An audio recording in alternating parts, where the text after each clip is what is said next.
What's up everyone, how are you all? Today we are back with another blazing Naruto story. If you enjoy then please like, share and do comments, and also check the description to original creator of this beautiful creation. Deep within a dark cave in an unknown land, an old man could be heard coughing harshly. The old man sitting on a chair with several cables connected to his back, he had frail wrinkled skin, long dull white hair that hung freely on his face, with a bang covering his left eye. His only visible eye was a deep red color with 3 black tomos in them. The old man slowly raised his right hand as though signaling someone. A few seconds later, the ground in front of him slowly rose upwards, and a plant-like figure emerged. "You called Madara-sama?" the plant-like man asked in a deep dark voice. "Zetsu, when is he going to attack?" the now named Madara asked, not refereeing as to who this he was. "On the day the Jinchuriki gives birth. 2 weeks from now, the seal will be at its weakest at that moment," Zetsu replied. Madara nodded his head and dismissed the black Zetsu. 2 more weeks before my successor shall be conceived," he thought with a bit of excitement. He suddenly hunched forward in a coughing fit. Bring his hand forward, he grimaced at the sight of blood on his hand. Setting himself on his throne-like chair, he looked down at his frail body with his Sharingan and frowned. Not much time left, he thought bitterly.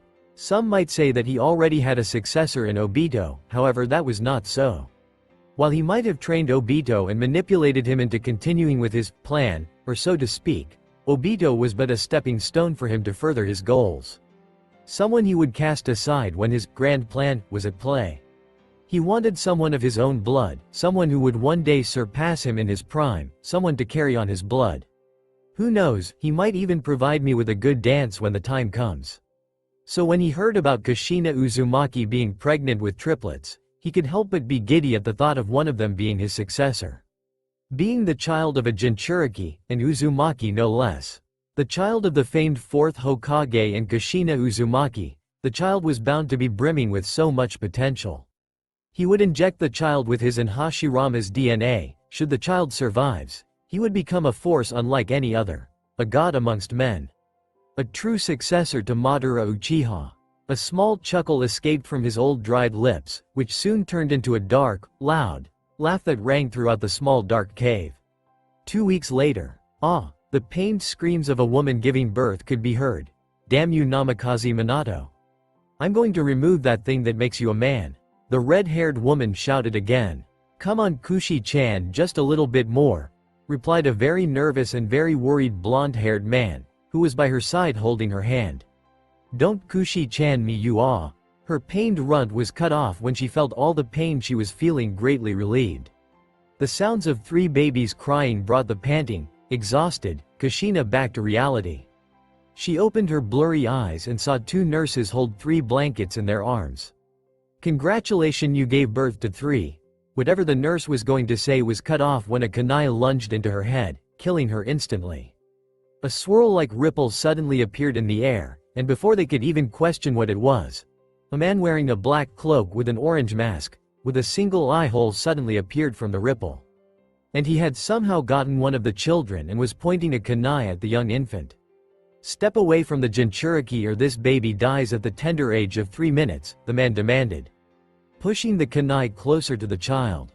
"And now let's all come down," Minato said nervously, his mind racing through the many possible ways to save his child and family. "I'm perfectly calm, maybe you should take your own advice," the masked man responded back, and to the horror of the 2 new parents, he threw the child in his arms in the air. "Minato!" Kushina shouted in horrified alarm. Minato jumped from his position and in a display of speed worthy of his title, he disappeared and instantly reappeared in midair, with his child in his arms. His eyes widened in horror when he heard the sounds of burning explosives tags. He saw that the explosive tags were tied to his child's blanket. Without a moment to waste, he quickly removed the explosive notes and disappeared from the house, to get them away from his wife and his other 2 newborn children. He reappeared a second later in one of his well-hidden safe houses and placed the crying infant in a small little baby crib. "Stay safe, Naruto," he said lovingly. A second later he vanished in a bright yellow flash. Moments later, after Minato had disappeared, a dark cloaked figure slowly made his way towards the child. He stopped right next to where the child was and hovered above him, Blood-red eyes glowed momentarily as the man looked at the child. The man gave a small nod, confirming something, before his eyes stopped glowing and he reached into the pockets of his coat. He took out 2 injections from the pockets in his cloak, both with a red liquid inside each. He took hold of the first syringe and injected it into the infant. The young child cried even louder in obvious pain, but the man ignored it. He took the second syringe and repeated the same processes. When he was done, he disappeared into nothingness, as though he was never there to begin with. 3 months later. 3 months had passed since the masked man had released the Kyuubi from the weakened Kushina, and summoned it in the middle of the village. A lot of people were killed, ninja and civilian alike, none were spared. The day marked the greatest disaster in the history of the Hidden Leaf Village. With the majority of the outer sector of the village being destroyed, and thousands of lives lost, the great hidden village had a long way to go before it could reach its former glory. The third Hokage, Hiruzen Sarutobi, sacrificed himself and used the Shuki Fujin to summon the death god and sealed the Kyuubi within an infant, Hitomi Namikaze. He sealed the yin half of the Kyuubi within the death god's stomach and the yang half within Hitomi.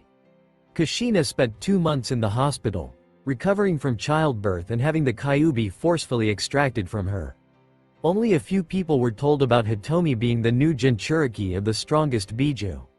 Everyone else were told that the third Hokage died dragging the Kyuubi with him into the Shanigami's stomach, which technically wasn't a lie, simply a half-truth. Whilst everything seemed to be going well, as the village was being slowly rebuilt and getting back to its feet, all was not well in the Namikaze household. The youngest child of Minato and Kushina Namikaze, Naruto, was terminally sick. When Minato had come back to take Naruto from the safe house, after saving him from the masked man, 3 months ago, he found him pale and breathing heavily. Minato quickly rushed to the hospital to find help for his son, however even their best medics couldn't find what exactly was wrong with the child. Jiraiya had once suggested that maybe it was because Naruto's body had become reliant on the Kyuubi's chakra within the womb and without it, was shutting down or was not function well, however that idea had quickly been shot down. If that had been the case, then why was it that Hikari, their second child, was not suffering the same fate? In desperation to find a cure for his son, Minato had sent Jiraiya to find and bring Tsunade back to the village. If anyone could find what was wrong with his son and cure him, it was her. That is where we currently find them now, in the hospital room with Tsunade standing in front of the bed where a baby Naruto was lying. He was plugged into several machines, cables and had a breathing mask on him. H's small body was frail with very light pale skin. On top of his head a mash of bushy blood-red hair could be seen. He looked to be at death's door and the only thing keeping alive being the beeping machines that he was connected to. Shizune, Tsunade called. A brown-haired girl, who looked to be at least 9 years old, rushed into the room holding a large file in her hands. "Yes, Tsunade-sama?" the girl practically squeaked out. "Get me his files. I want to see all the results of his blood test," Tsunade asked, as he ran her glowing hands over Naruto. Shizune handed the large file that was in her hands to her. Tsunade took the file and started looking through all the pages. After a little while, she closed the file and addressed the worried family, who were looking at her intensely, with a serious face. Tsunade saw Jiraiya, who was leaning on the widow with arms crossed and a grim look on his face. Minato was holding his 2 daughters and looking at Naruto worriedly. Kushina, however, was the worst of all. Her hair was a mess, her eyes were puffy and red, showing that she had been crying. She had dark rings around her eyes. She was sitting on a chair which was right next to her son's side, looking at him with worry, love and guilt. Tsunade coughed into her hand to gain all their attention. Kushina jolted up from her seat and looked at her. Minato moved a bit so that he was facing her. "Shizune, could you leave us for a while?" Shizune looked at Tsunade and was about to object, but when she saw her serious face she nodded her head and left the room. She knew better than to question her master when she was serious. Whatever was going on had to be very important for her master to not only kick her out but to be this serious. Tsunade rarely ever became serious. After making sure that no one was listening in on them and that her apprentice was out of earshot, Tsunade finally spoke. "Your son is suffering from what I can tell, is that his body was injected someone's DNA, 2 people to be exact," she began. Everyone in the room gasped. She waited for a few seconds to allow them to digest what she had just said before she continued. His body is rejecting the new DNA, which is why he is in this state. By all rights he should have died, during the first few hours that his body had come into contact with the new DNA. However, because of his strength and healing factor, his body has slowly been accepting the new DNA, combining it with his own. His Uzumaki genes and a small amount of the Kyuubi's charka within his body can be thanked for that, Tsunade finished. The room is silent for a few seconds before. What? You mean to tell me that someone did this to him? I swear to Kami, when I get my hands on that son of Kushina, Minato called out, before said woman could continue with her murderous, angry, runt. Kushina looked at her husband with anger clearly visible on her tired face. She saw the serious and worried expression on his usually calm face. He looked down at their sleeping daughters in his arms. The two babies stirred a bit from the noise and looked as though they were going to wake up. After a few seconds of waiting, the two calmed down and went back to sleep. But that makes no sense. Why would anyone do such a thing? More importantly, who did it? Jiraiya asked, standing up straight and speaking for the first time. Whoever did it had to be someone very powerful to be able to break into my safe house without my notice, or it was someone close to us who knew about Kushina giving birth and the location of where she gave birth, Minato speculated, his eyes narrowing in deep thought. Oh, why is that? Jiraiya asked. When Kushina and I were separated, I took Naruto to one of my secret safe house, not even my personal Enbu guard knows about. The house is surrounded by several barrier seals that make it nearly impossible for anyone to enter that house without a special key that only me and Kushina have. Not only that, but anyone that tries to enter the house will set off an alarm that will warn me. Everyone became silent after that, before Kushina spoke. Maybe it was the masked man. He managed to break into a house guarded by the best Anbu in the village and took Naruto before any of us could even notice. His ability to teleport anywhere and become intangible would allow him to easily get inside, Kushina suggested. Minato shook his head negatively. It couldn't have been him. I was with him during the whole ordeal. Maybe he sent a clone whilst he fought you, Jiraiya added. Whatever the case may be, it still doesn't explain why they did it, Minato replied with a frustrated sigh. Can you tell us whose DNA was used, Tsunade-sama? Kushina suddenly asked, bringing everyone's attention to the blonde Sanin. Tsunade opened the file she was holding and skipped past a few pages before stopping at a seemingly random page. She was silent for a while as she read through the information on the page. Everyone watched as she suddenly froze. Her eyes widened and she started going over the page again and again, until she dropped the file altogether. What does it say? Kushina asked worriedly, after seeing her reaction. The results show that your son was injected with the DNA of Senju Hashirama and Uchiha Madara. Both DNA have almost completely merged with his own, Tsunade said. Her body was shaking slightly and Jiraiya was doing the perfect impression of a gaping fish. It also shows that the DNA will fully merge within 2 months. By then he can, in all accounts, be considered as a Senju, Uchiha, Uzumaki and Namikaze. Talk about a long surname, Jiraiya added jokingly. However, no one even paid mind to him. All of them were still frozen in shock from what they had just heard. In the early morning of the great village of Konoha, the sun slowly rose, enveloping the entire village in its golden warm rays. All was silent as the village slowly rose from its slumber. The wind was softly blowing, gently caressing the many houses and buildings. A few Anbu and ninja could be seen jumping soundlessly from rooftop to rooftop and Naruto Namikaze, this is the last warning I'm giving you. Wake up. The voice of Kushina Namikaze could be heard all the way to Suna. A small red-haired boy who looked to be 6 years old, groaned from the comfort of his bed as he reluctantly raised his head. He blinked a few times before rubbing the sand in his eyes and got up from under the covers of his bed and made his way to the door. The young boy gave a small sigh as he slowly opened his door and started to do a mental countdown. 5, 4, 3, 2, 1. Naru-kun. 2 excited shouts was all the warning he got before he was tackled by 2 red blurs. He groaned in obvious pain and discomfort. Having experienced the same thing every morning, you'd think he would have been used to this by now, however that was not the case. Hitomi, Hikari, get off me, Naruto said, after trying and failing miserably to get away from their morning death hugs, as he had called them. For a few seconds nothing happened before two pairs of arms unwrapped themselves from him. "Mourning Naruto-kun," the two sisters said simultaneously. The first person whom Naruto saw was Hikari. Like all of them, she had red hair and deep blue eyes. Her hair was long, reaching her waistline. She looked much like their mother when she was young. The second red-haired girl, Hitomi, looked much like Hikari, though unlike her sister her hair was shorter, reaching barely past her shoulders. Her hair was a lighter shade of red. As for the rest, well, they were pretty much alike. "Morning Hikari-chan, Hitomi-chan. Do you have to do this every morning?" The two girls pouted and looked at him with teary eyes, slightly quivering lips and hugging each other with their faces pressed together. "Come on Naruto, stand strong, don't fall for it. They are just doing—" His thoughts were cut off when both girls' shoulders started to shake.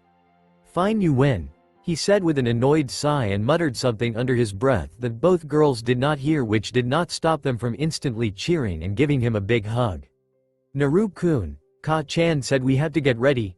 Hikari was the first to speak. She tried to put on a serious face, and for further emphasis she put her hand on her hip, copying what she had seen her mother do a few times already, though that only made her look cuter. "Read for what?" asked a now confused Naruto. He heard Hitomi giggling and turned to her, waiting for her to answer. "The academy starts today, remember." At this Naruto froze, then slowly his eyes lit up in excitement. A large smile slowly made its way across his face, and faster than the two could blink, Naruto rushed to the bathroom. A few minutes later he came out wrapped in a towel. He went back to his room and they heard clothes being shuffled around, and when the door opened again Naruto could be seen wearing a dark blue hooded jacket with a white shirt inside. He was also wearing black shorts and blue ninja shoes. "Let's go already, we're going to be late," Naruto shouted to his sisters, who were still standing at his door with a stupefied look on their faces. "Naruto-kun is weird," they both thought, and a second later they followed him down the stairs. In the kitchen Kushina smiled when she heard the footsteps coming from upstairs. Her smile got even wider when she saw her son followed by his sisters. "Good morning Ka-chan," Naruto greeted his mother. "Morning Ka-chan, morning Ka-chan." Hikari and Hitomi greeted their mother after coming down the stairs. Kushina walked towards her and kissed them on their foreheads. The children knew their father usually woke up early and left for work whilst they were still asleep, and seeing that he was not in the kitchen where he usually was in the morning, they knew he had already left for work. Kushina knew how much her husband wanted to be there with them on their first day of the academy, but there had been an emergency at the Hokage Tower, so he had to leave earlier than usual. "Good morning Naruto-kun, Hika-chan, Hito-chan. Are you all ready for your first day of the academy?" The triplets nodded their heads excitedly, though she noticed Naruto was the most excited one of them all. Honestly, it did not surprise her at all. With that blood flowing strongly in his veins, it was to be expected. "How about we stop at Ichiraku ramen stand on the way to the academy?" Kushina suggested, earning two excited squeals of agreement and one grunt of disagreement, which did not surprise her at all.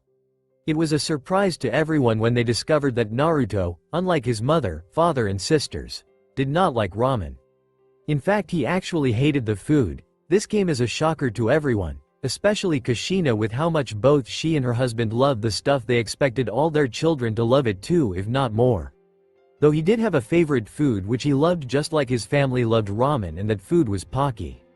The first time he had tasted it, which came as a gift from Jiraiya, who had forgotten that it was their birthday and had searched his pockets for something to give them, and had produced a packet of Pocky.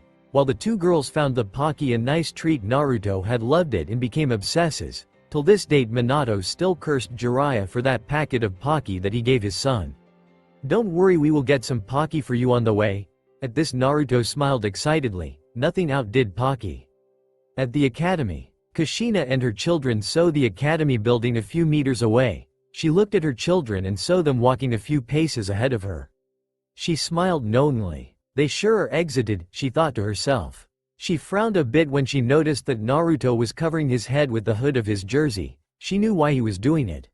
When they had discovered about Naruto being part Uchiha and part Senju, Tsunade had done a bloodline test and had discovered that he indeed had the capacity to activate the Sharingan, but did not know about the first Hokage's wood release, as it was never documented as a bloodline, and no other Senju, even his children, had awakened the wood release. Jiraiya had suggested that they release the information to the rest of the village. Kushina, like the protective mother that she was had refused the idea, not wanting to point an ever bigger target on her child. In the end it was Minato who convinced her by asking her how they would explain to everyone how he had activated the Sharingan if he did, and even that was a big if, he managed to use the first Hokage's wood release. In the end she had reluctantly agreed with them telling the villagers. On a lighter note, Tsunade had agreed to stay in the village and was now the head of the medic department. Her reason for staying, you might ask?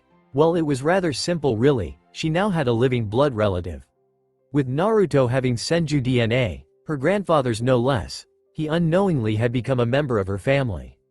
So after a few hours of deep thinking and weighing the pros and cons of staying, Tsunade had chosen family over adventure. She decided to stay. Both Minato and Kushina had asked her to become their children's godmother, a position which she tearfully agreed to. When the news was released to the village, naturally everyone was shocked at first, and eventually they got over their shock and many had accepted the news with happy, excited faces. A few, Danzo, had even gone as far as to suggest that the child be trained as village weapon. With the amount of potential that the child possessed, he would easily become powerful, a fact that many agreed to. His idea, however, was quickly shot down, rather painfully, by a very angry Kushina.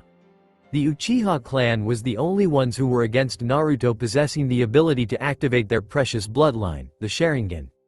But when Minato had explained just whose blood was used and what that exactly meant, they all seemed to suddenly change opinions. Madara Uchiha may have been considered one of the biggest traitors in the history of the Hidden Leaf Village, but no one could dispute his strength. He was after all the strongest Uchiha ever born. The fact that someone alive had the same blood and would hopefully have the same talent as he once did in his prime, easily shut them all up. The Uchiha elders better improved their image of the young Namikaze, by explaining to the clan how they could use him as a way to improve the clan's reputation and power. When the boy managed to become very strong, which everyone knew he would, they would claim it was because of their mighty Sharingan. Their reputation would rise exponentially as the boy became stronger, and even better it would show everyone, especially the Hyuga clan, just whose dojutsu was superior. So Naruto had become the talk of the village, with everyone holding high expectations for the poor boy. As Naruto grew older, many of the villagers would treat him, and to a far lesser extent, his sisters, like a prince and princesses, which technically they were. Shops often gave him free food or treats. People would sometimes give him a small bow as he walked past them, and this only got worse as he grew older. Minato had to daily refuse marriage proposals from many nobles and families. Naruto was constantly the center of attention wherever he went. This unfortunately had the side effect of making him avoid going outside of their house, and at one point refused to go to the park on their usual family outings. More unfortunate was that he mostly spent his time in the house and avoided people like a plague aside from his family.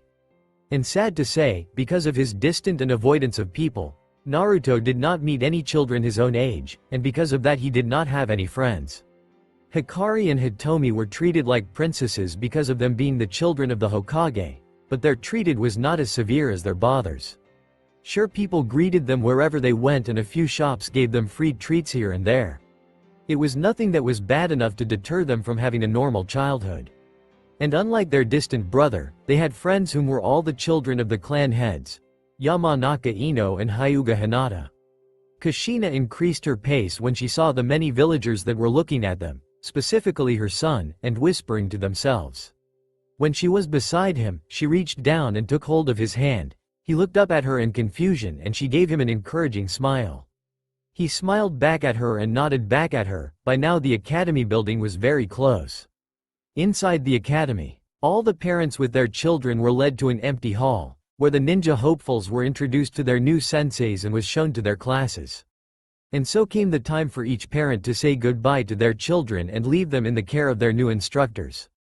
Unfortunately for a few, what was supposed to be a simple gusto of hugs and a few words of encouragement turned into an embarrassing scene. Now remember, don't start a fight unless you have to, and if you do get into a fight, make sure you beat the little punk into a pulp. That way they will know never to mess with you, Kushina advised her children, who all sweat dropped. What kind of advice is that? They all thought. And another thing, don't let anyone bully you. If they do, tell your teacher, or better yet tell me so. Naruto ignored her from that point, choosing instead to look around. He saw a few adults that he recognized either from one of the shops he had visited earlier or from having met them on the streets. A few kids that he recognized were those that usually played with his sisters. One of them he recognized clearly was a platinum blonde-haired girl with light blue eyes, Yamanaka Ino. She usually came to their house and played with his sisters. However, even though she frequently visited their house, he had never said a word to her. The other girl that he recognized was an indigo-haired girl with lavender pupil-less eyes. Her name was Hinata, heiress of the Hyuga clan. From the brief meeting between the two of them, Naruto had noticed that she was very soft-spoken and very shy. She rarely came to visit his sisters, and when she did, she was always accompanied by a guard. Before Naruto could continue with his observation any further, the angry shout of his mother stopped him. Naruto, Hitomi, Hikari, the three children almost jumped in fright when they heard their mother shout at them. They looked at her and gulped when they saw the angry expression on her face. "Were any of you even listening to what I was saying?" Kushina asked with a sigh, after calming down. "Yes," they all answered, asked at the same time. Kushina's shoulders slumped and she muttered something under her breath that none of them heard. The instructor that had previously addressed them all, and asked all the parents to leave as it was time for the young students to go to their classes. Kushina hugged all her children one last time, giving them all a kiss on their foreheads. She stood up straight, wiping the tears that were threatening to fall from her eyes. "Remember to stay together, I'll be waiting for you at the gate when the academy ends, okay?" She looked at her children and took out a camera, from Kami knows where, and asked them to stand together. Naruto was standing in the middle while hugging Hikari on his left and Hitomi on his right, both girls giving a peace sign. She took the picture and with one last wave, watched them follow the other students to their classes. She waited for a few more seconds before wiping the fresh tears in her eyes, and followed the other parents out of the hall. They grow up so fast. When Naruto first heard that he would attend the academy, words could not begin to describe how happy he felt. He had begged his parents to start training them early, and they agreed. So at the tender age of 5 years old, his parents started training them.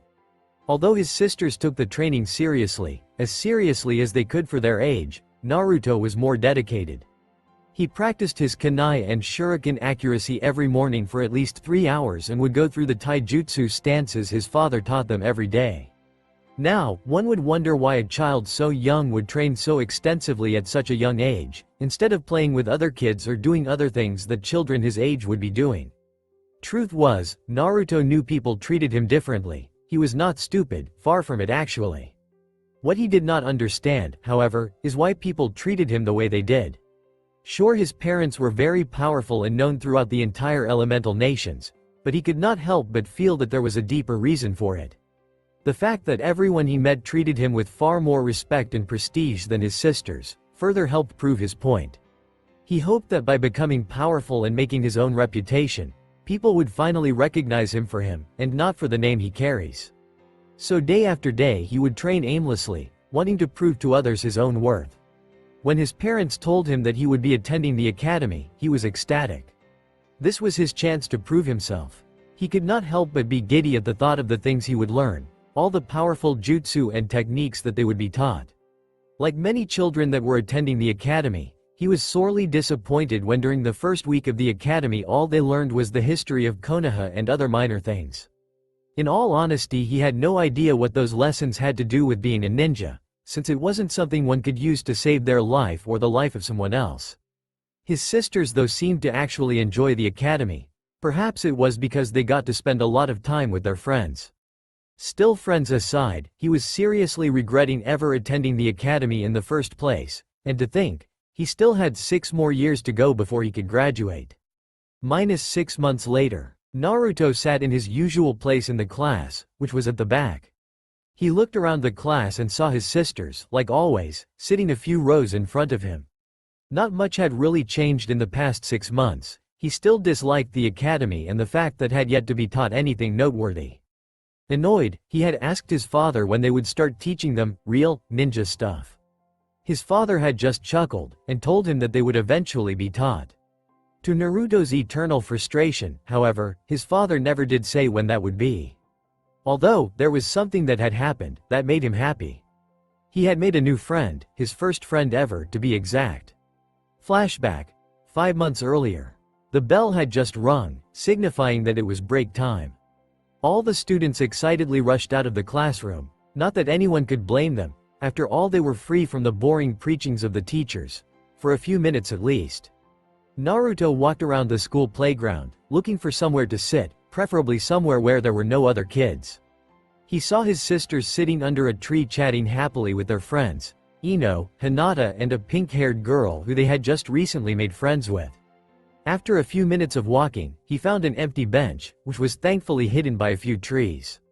He looked around to see if there was anyone around who might have been using the bench, and after finding no signs of anyone around, he sat on the bench and was about to open his bento when he heard a few shuffles in the nearby shrubs. He waited for someone to appear but no one showed up, however the shuffles continued. Curiosity getting the better of him, he stood up and walked towards the bush. He stopped right in front of said bush and spoke up. "I know you're there, you might as well just come out." He called out, trying and failing miserably, to make his voice as stern and commanding as he could. With him being so young and his body not yet having gone through puberty, his voice came out more like a cute squeak than anything else. There was a moment of silence, before whoever was in the small shrub started to come out. The person who came out was a tad bit taller than Naruto, meaning that he at least had to be the same age as him. He was wearing a long-sleeved, hooded, light green jacket that completely covered his body from the waist up, with a tall collar that hid part of his face. The hood was up, covering most of his short and spiky, dark brown hair. Inside his jacket, he wore a green shirt, with dark brown pants that ended midway down his calves. He was also wearing the standard dark blue shinobi shoes. Round and thin-wired, black sunglasses hid his eyes. His name, from what Naruto could remember, was Shino, heir of the Aburame clan. Like most of his clansmen, he was a very silent person who only spoke when spoken to, and even then he would only say a few words. Not that Naruto had ever spoken to him before, he had noticed all of this, because they were in the same class. There was an awkward silence between the two, before Naruto spoke. "What were you doing? In the bushes, I mean." Shino raised his hand, and on his finger was a small black bug. "I was studying the types of insects that I have found here at the academy," Shino said, looking at the insect on his hand. "Oh," was Naruto's intelligent reply. Honestly, he had no response to that. The awkwardness further increased as the two boys stared at each other, unsure of what to do or say next. "My name Naruto, by the way, Namikaze Naruto." Naruto introduced himself, stretching out his hand. "Aburame Shino." Shino introduced himself, bringing his hand up to grasp and shake Naruto's outstretched one. Flashback end. Ever since then, they had started hanging out more and more, and before long they had become good friends. His mother had been really happy and slightly relieved when he had told her that he had made a friend at the academy. She had been worried that her son would never make any friends of his own. Now if only she could convince him to make more. Naruto was brought out from his walk down memory lane by the sound of the bell ringing, signifying the end of the school day. After saying goodbye to his friend, he made his way to the academy gate where he saw Hitomi and Hikari waiting for him. "Hurry up, Naruto. Ka-chan is not here to pick us up," Hitomi shouted out excitedly. Their mother had started taking missions again 3 months earlier. She probably got bored of being alone the whole day, Naruto thought to himself. She would usually come home before dinner, since she did not take missions that would take her far from the village. Nor would she take those that would take her a long time to complete. He knew why sisters were so excited, and to an extent, so was he. Their mother only allowed them to eat ramen, Pocky once a week, and with how much they loved those foods, it was torture for the 4 of them, their father included. So whenever their mother was away like today, they would visit the Ichiraku ramen stand. In Naruto's case, the Pocky store, and treat themselves to several bowls of ramen and Pocky sticks. Picking his up pace, Naruto walked to the gate and the 3 made their way to their destinations. 1 hour later, after their little snack, the trio made their way home. As they approached their house, they all felt a deep feeling of foreboding. Feeling slightly scared, they slowed down their pace and slowly opened the door into their house. The house was silent, too silent. A very bad feeling slowly rose from the pits of their stomachs. "T2-san, K-ka-chan," Hitomi called out nervously, her stuttering voice ringing throughout the empty house. They slowly walked into the dining room and were about to turn and go upstairs when suddenly, before they could even blink, they heard a whistling sound like something cutting through the air at great speeds. Acting on his gut, Naruto jumped in front of his sisters. For a very tense second everything was deathly silent before Naruto. The horrified shrieks of Hitomi and Hikari rang through the now not-so-empty house. Naruto looked at them in confusion, wondering what had made his sisters scream out his name in obvious horror. He felt something sticking out of his stomach. He looked down and found to his shock the end of a kunai knife sticking out of his stomach. He saw that the area around the kunai was turning red. "Oh," was the only thing that he managed to say, before he saw the ground getting closer to him and heard the screams of his sisters. Two men dressed in black Anbu attire, wearing blank white masks, suddenly appeared inside the room. Both of them were holding a kunai in each hand. However, the two distressed girls were at their father's side, crying and screaming for their brother to wake up, completely oblivious to the two men behind them. They didn't understand what was going on. All they knew was that someone had hurt their brother, and their brother was now on the ground, bleeding. Normally, in a situation like this, you would have to run away and get help. However, both girls were only 6 years old, add on to the fact that they were too shocked and scared to do anything, so they did what any normal child would do: cry. Naruto could see and hear his sisters crying, and he could feel an extreme pain in his stomach area. Through his hazy vision, Naruto could see two black figures moving slowly towards his sisters. He tried shouting for them to run, but every time he tried to speak, the pain would intensify tenfold, and all he managed to do was to try to rasp out something that made sense. Despite his efforts, however, both girls did not even hear it what he was trying to tell them. His mind was shouting, screaming for his body to move, but it would not respond. "Move! Move! Move!" he chanted in his mind. At the very last second, just when the dark figures were about to reach his beloved sisters, he felt it. Something warm, something powerful, rushing through his veins like fire. The pain in his stomach suddenly disappeared, his vision cleared and became even sharper, and time slowed down for him. With a primal roar, he jumped to his feet and with lightning fast speed, he yanked the kunai from his stomach and stabbed it into the first Anbu's heart. The second Anbu was shocked at what he had seen and froze for a second, a mistake that proved to be his downfall. At that very moment, Naruto, with all the strength he could muster, threw the bloody kunai in his hand at the Anbu's head.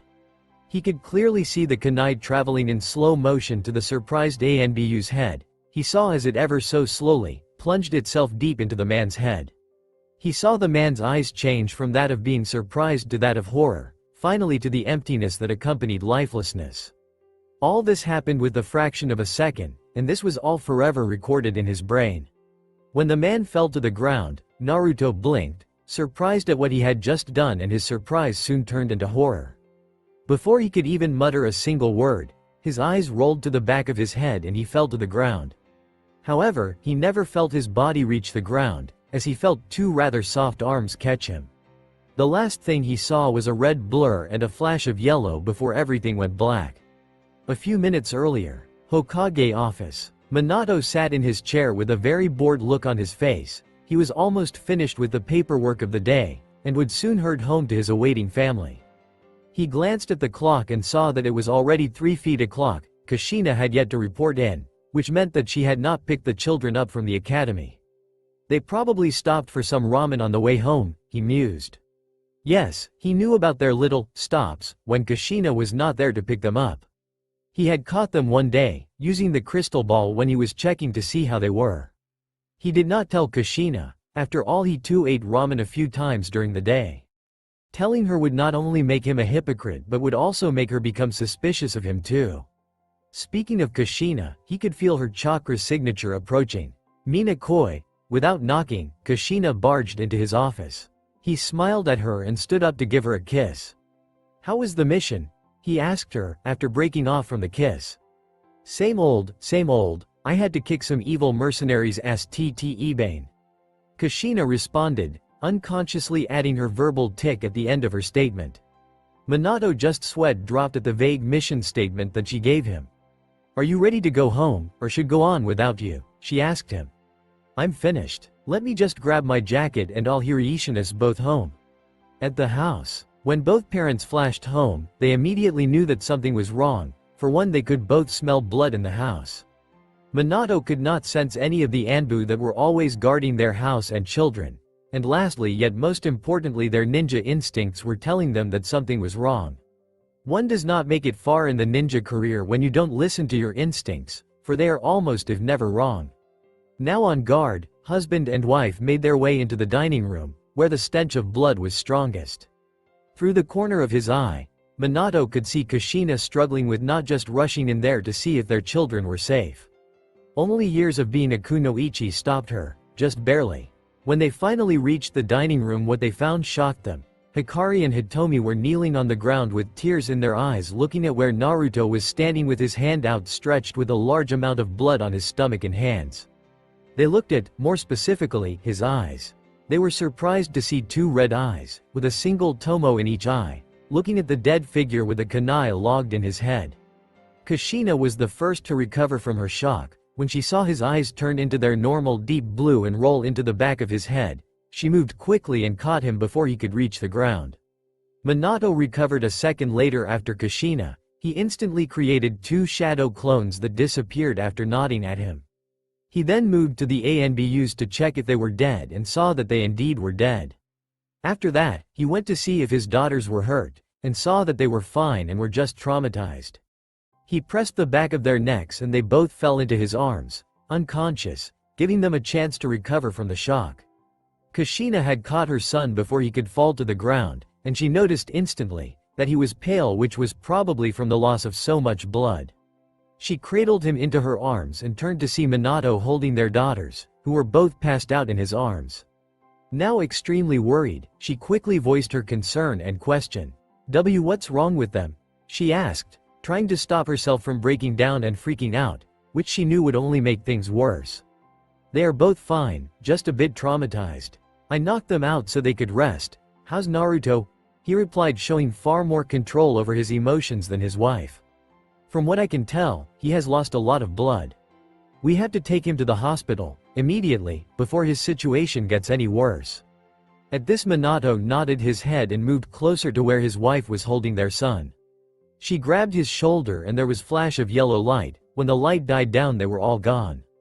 They never noticed a single plant root spread out on the ceiling. At the hospital, the only warning that the hospital staff got was a yellow flash of light before the fourth Hokage suddenly appeared with his family. Upon seeing the limp, bloodied children, Tsunade, who had luckily been at the front desk collecting some medical files, quickly rushed to the family. She grabbed the attention of a few nurses working, and guided the family to an empty emergency room, and made quick work of attending to the wounded children. -2 hours later, after 2 hours of waiting, the emergency doors opened and Tsunade stepped out. Kushina immediately rushed to her with Minato not far behind. How are they? Kushina asked worriedly. Her eyes were red from crying and fresh tears were already gathering. Both Hitomi and Hikari are fine, they had no physical injuries on them. However, both of them were traumatized, and will likely be suffering from nightmares for a few days, Tsunade explained, receiving a sigh of relief from both parents. Your son, on the other hand, he lost a lot of blood. This caused his body to go into shock during the operation. It took us several minutes to stabilize him before we could give him the blood replenishing pills. He was the most traumatized, and I had to put him into a drug-induced coma-like state, to allow his body and mind to fully heal. Both parents were silent, before Minato asked Tsunade a question that was plaguing his mind. How long will he be in the coma for? With his higher than normal healing rate, he should be awake in a week's time. I would suggest that one of you be here when he wakes up. Seeing a familiar face might help. The two worried parents nodded their heads and released breaths that neither of them knew they were holding. Now, would one of you please tell me, what happened to my godchildren? Tsunade asked sternly. Minato sighed and looked at his wife, who was already at her children's bedsides looking at them with so much love and worry, deep emotions that only a mother could bring out. We arrived, and so Minato explained to Tsunade how they had arrived at their home, to find their daughters crying on the floor and Naruto standing in front of two dead bodies. Tsunade was shocked and horrified at what she had been told, having guessed that Naruto, at 6 years old, had already made his first kill. 1 week later, the first thing he felt, upon waking up, was a splitting headache, and the constant, beeping sound was not making it any better. He slowly opened his eyes and quickly closed when he was assaulted by bright light that hurt his eyes. After a few seconds, he opened his eyes again and looked at the window. He noticed that it was bright outside, probably midday. Growing confused with each passing second, he sat up from the bed and tried to remember how he had gotten here. Like a dam exploding, his memories came rushing back to him, and he remembered everything. How H had been stabbed in the stomach with a kunai while saving his sisters. Taking said kunai, and stabbing the kunai deep into the man's heart and throwing it with dead accuracy at the other man's head. The lifeless expressions from the men stared at him, the images playing over and over in his head. He did the only thing he could. He let out the loudest scream he could ever muster. He held his head with both hands as he continued to scream. He never heard the door open. All he felt was the warm presence of his mother hugging him. He slowly stopped screaming and started crying, as his mother continued to hold him, and was now making cooing sounds to calm him down. After 30 minutes of crying, his wails quieted down into small sobs. "Shush. I know, it's okay, nobody is going to hurt you. Keika-chan is here," Kushina said soothingly, with tears running down her face. This continued for another hour, before Naruto finally fell asleep in her arms. By then she was humming a soft melody to help calm him down and thus allowing him to drift off to sleep. She looked at the door and saw Minato, Tsunade and Kakashi standing there, looking at her. She blinked, and wondered for how long they had been standing there for. Her face turned serious when she addressed them. "Did you find out who was responsible?" she asked, not looking at any of them, but at her sleeping son. "I'm afraid not. Whoever was responsible made sure to cover their tracks. I had Inoichi search the minds of the dead Anbu. However, their minds had already been wiped clean. A memory seal had apparently been placed on them to wipe their memories clean, should they have been caught or died." Minato answered her, with his hands clenched, clearly angry.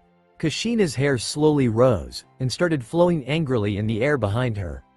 "When I find out who is responsible, I'm going to sure they suffer death," she said darkly, and Kakashi, who had been silent the whole time, slowly backed away from the ever-increasing killer intent that Kushina was releasing. Thankfully for him, Naruto, who was still sleeping, stirred a bit, his body slightly shaking. Instantly the key disappeared, and Kushina was now holding her son even closer, and was muttering soft words to him. Everyone in the room sweat dropped at the 180-degree change she had just gone through. "Women," the two men thought to themselves. Unknown location. In a dark building, hidden underground, an old man with a bandage covering his left eye and his left hand wrapped in bandages stood, holding his cane in front of two kneeled men in front of him. Report. Mission successful, Danzo-sama. Subject: Namikaze Naruto has awakened both the Sharingan and showed signs of using wood release. One of the men reported in an emotionless voice. Danzo nodded his head, and tapped his cane on the ground, and the two men vanished. Good. With the boy's power growing steady and from such a young age, he shall become a force to be reckoned with when he grows older.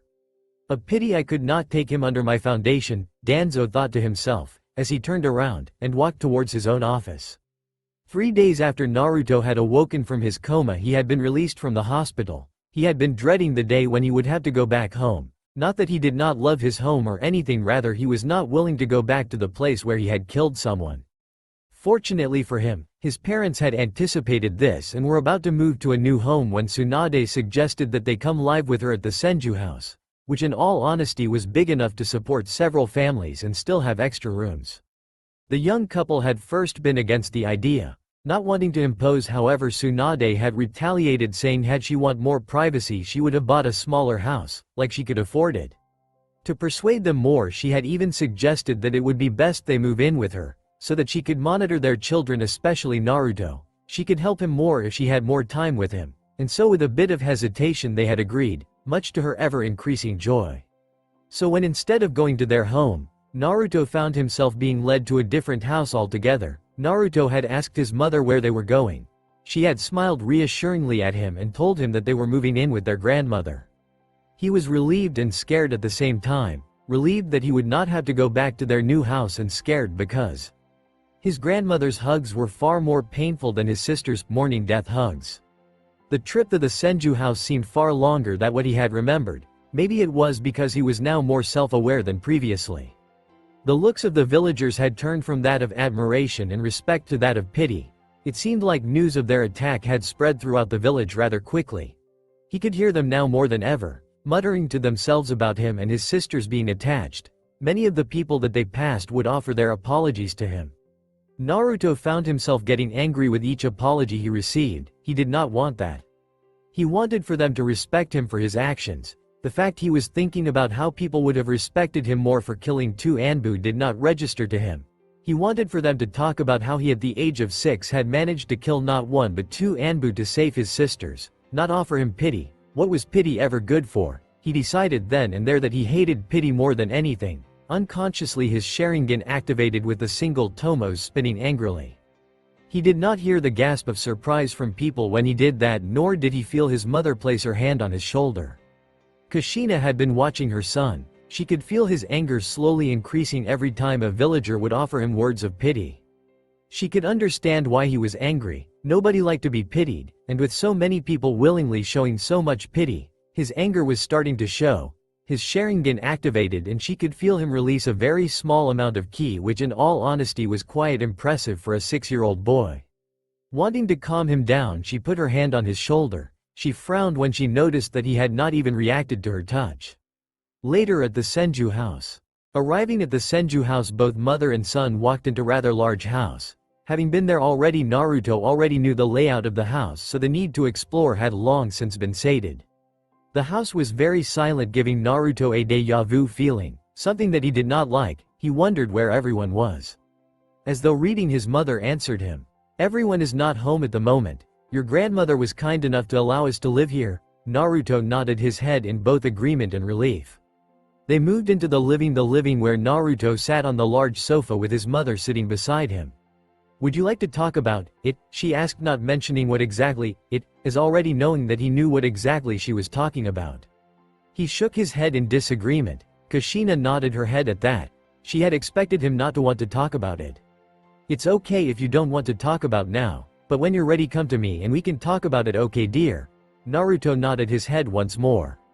They were silent. Kushina took in a small breath, preparing herself for what she had originally been wanting to talk about.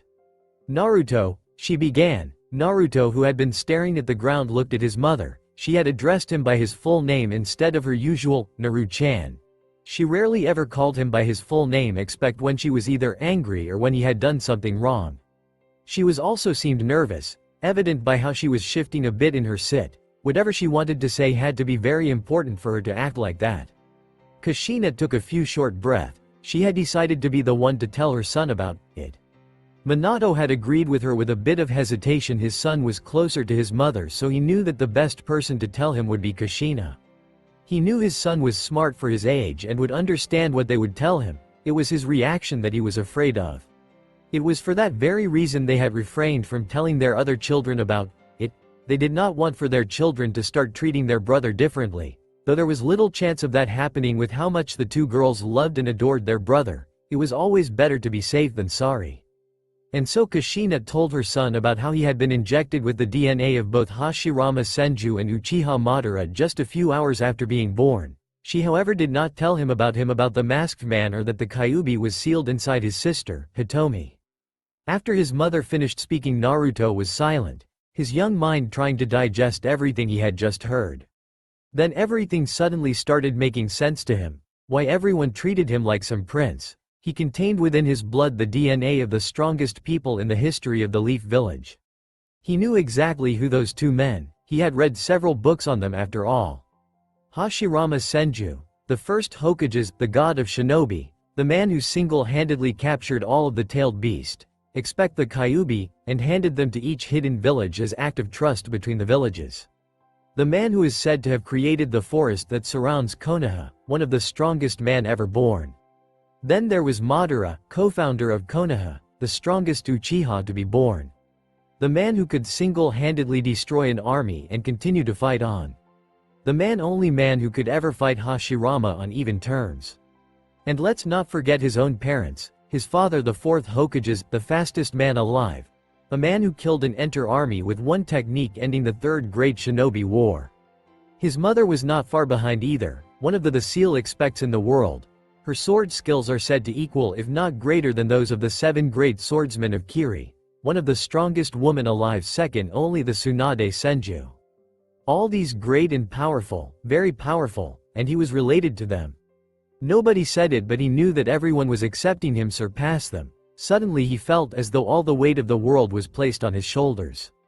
How could he even hope of becoming that strong? Could he even become that strong? It was not fair. He thought to himself, why was he, out of all the people in the world, given such responsibility? Why out of all the children born on that day was he injected with their DNA? For once in his life Naruto became jealous of his sisters, jealous at the fact that everyone treated them normally, jealous that they had made many friends whilst he only had one. Not that he had anything against his only friend, but he wanted more. He wanted to play with other kids like his sister did.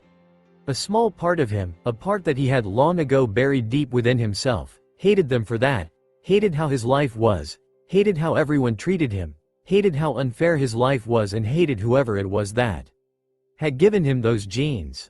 Unknown to Naruto, his Sharingan, which had been active since he had unconsciously turned on in the streets, had been spinning faster and faster as his thoughts turned darker and darker.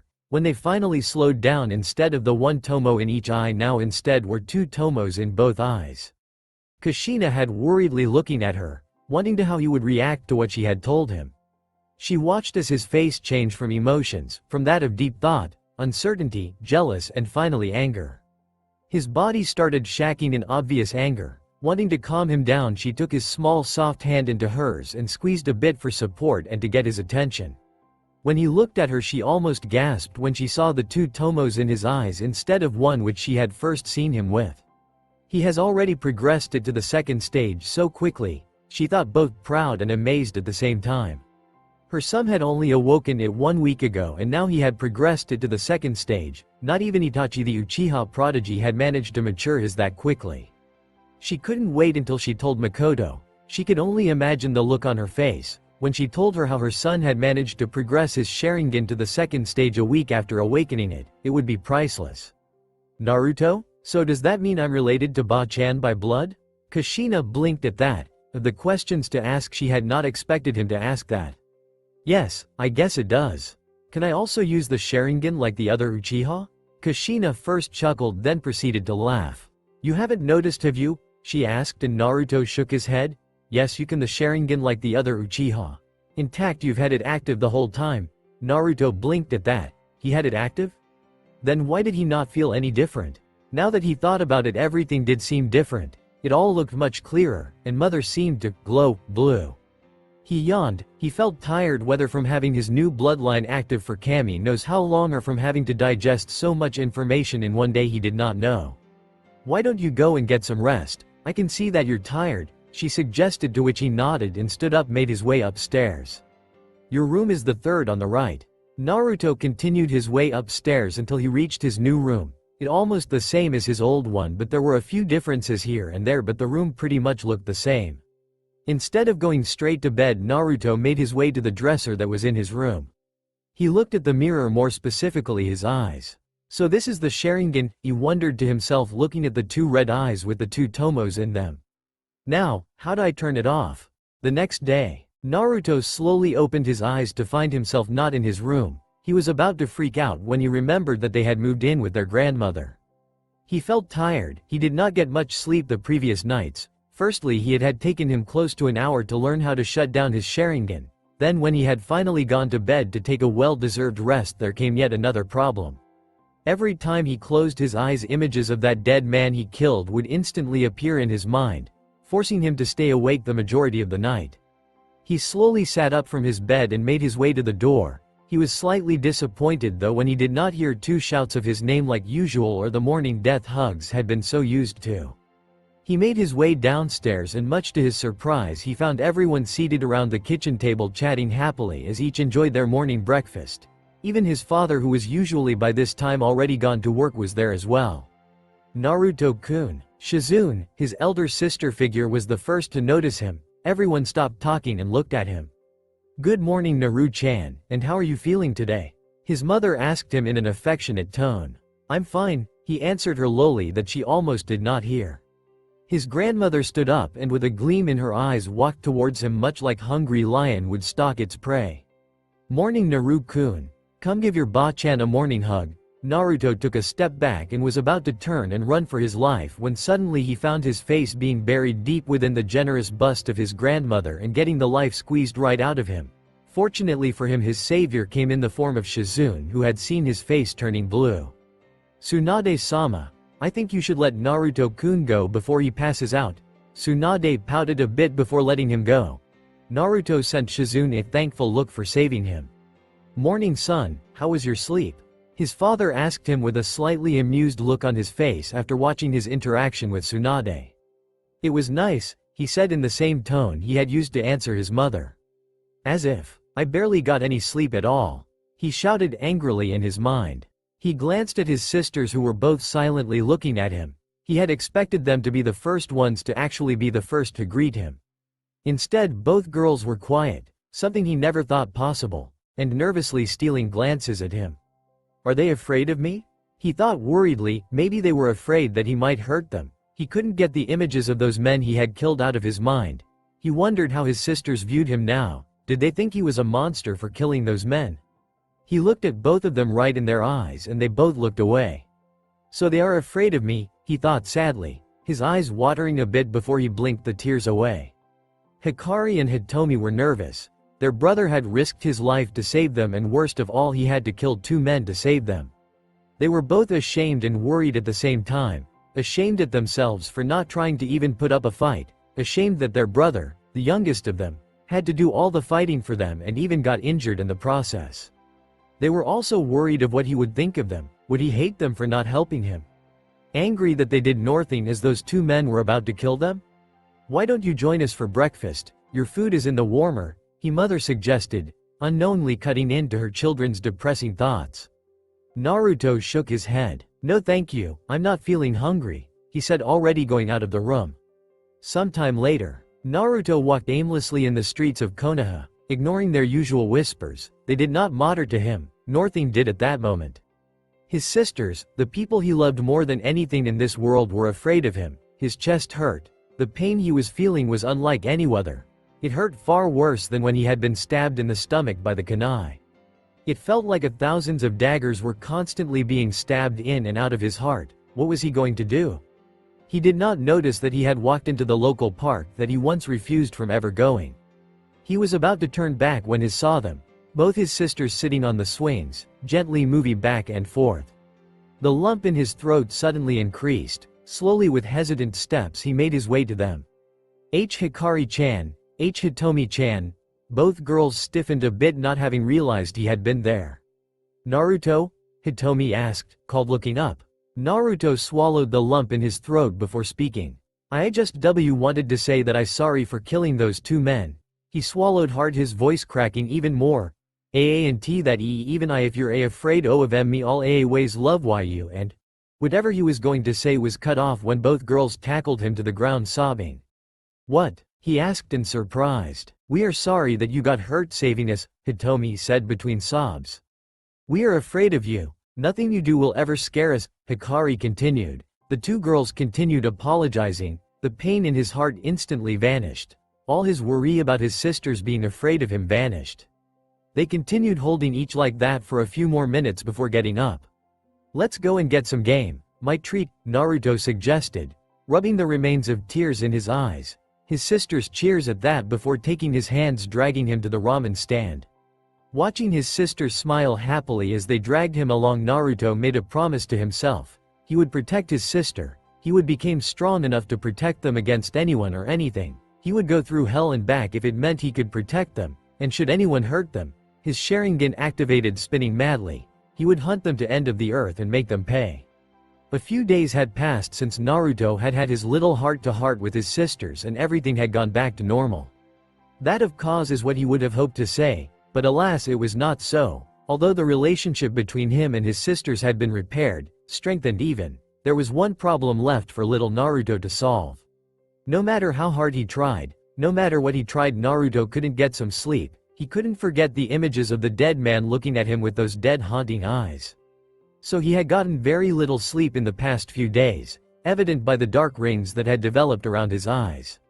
His ba-chan had suggested he refrain from going to the academy for a few days, and his mother had stopped taking missions again so she could spend the days with him and monitor his health. Kushina was in the kitchen cooking up a meal for her and her son, she thought sadly. She was very worried about him. She could see that his was not getting enough sleep lately and was getting paranoid of his surroundings, and she knew the reason behind it. Everyone did. Tsunade had suggested that she wait for him to come to her and tell her about his sleeping problems. However, she was getting impatient. Her motherly instincts were demanding, screaming, for her to help her distressed son, but she had held strong and had not yielded. She looked outside through the window of the kitchen and saw her son sitting on the swing absent-mindedly pushing himself. Instantly her will broke. "Screw Tsunade, my baby needs me," she shouted in her mind. She stopped what she was doing and walked outside, making her way towards her son with a determined look on her face. "Naru-chan." Naruto almost jumped in fright when he heard her voice. "Ka-san," he said in surprise. Kushina nodded her head with a smile and moved behind him and gently started pushing him. "Is something wrong, Naruto? Something you might want to talk about?" she asked carefully, not mentioning what it was she was referring to. Naruto heisted before he shook his head. Kushina inwardly sighed. He was going to need a bit more push. "You know, Naru-chan, when people are having problems with something, talking with someone usually helps. Even I at times talk to your two-san when I have problems, just like he does the same thing when he has problems." Naruto looked up at her in surprise. "You do?" She nodded her head to him, before she smiled and stopped pushing him. Moving in front of him, she kneeled to his level and took both his small hand into hers, giving him a warm motherly look, and in a very soft gentile voice she spoke. "I do. Now Naru-chan, tell your Ka-chan what's been troubling you." Naruto looked at his lap, seeing his hands being covered by his mother's. He was silent for a while. "I can't sleep," he said lowly, but Kushina heard him. "Why is that? Why can't you sleep?" she pressed on. "Every time I try to sleep." He stopped there and took a small breath. "I keep on seeing the dead person always looking at me and I end up not sleeping." He finished with his head still facing down, and a small tear dropped and fell on his hands. Kushina instantly hugged him. "Shish, Naru-chan." He continued to cry for a few more minutes before coming down enough for Kushina to talk to him. "You know, I too reacted the very same way you did when I first killed someone," she began, rubbing the remains of his tears with her hand. "Why, you did?" "Yes, and do you know what your grandmother said to me at that time?" Naruto shook his head. "She said when you kill someone, remind yourself why you did it. Was it for money? Revenge? Or was it to protect the ones you hold precious in your heart? Form your own nindo and always follow it no matter what." "Your own nindo?" he said softly. "Yes, a nindo is a rule you live by, your own ninja way." "What's your nindo, Ka-san?" Naruto asked curiously. "I never go back on my words and will always protect my family at all costs," she said passionately before standing up and kissing him on the forehead and walking back towards the house. Her work was done. "My own nindo, huh?" Later that day, Kushina was sitting on the kitchen table writing up some seals on scrolls to pass the time and stopped what she was doing when she heard some small footprints making their way towards her. She looked up from her scroll and saw her son standing on the door nervously. She raised a single eyebrow at that. "Ka-san, I was wondering. If you please. Allow me to go the Uchiha library."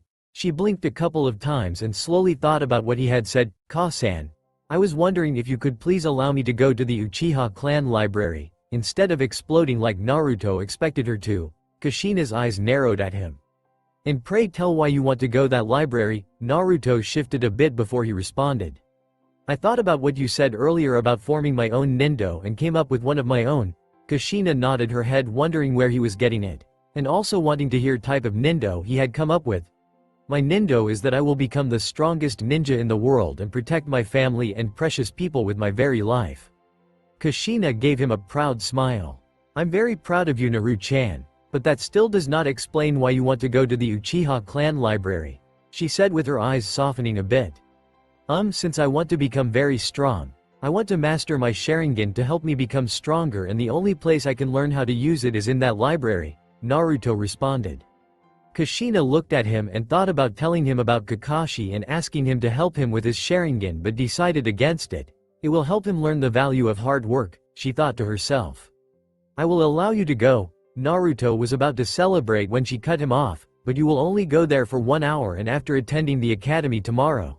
She finished in tone of finality. Naruto visibly deflated at that but gave her a smile before going to his room. Thank you, Ka-san, Naruto shouted back at his mother, as he excitedly made his way to his room. He had to prepare for the academy tomorrow. At the academy the next morning, Naruto walked into the academy building with his sisters beside him. His head was covered by the hood of his jersey.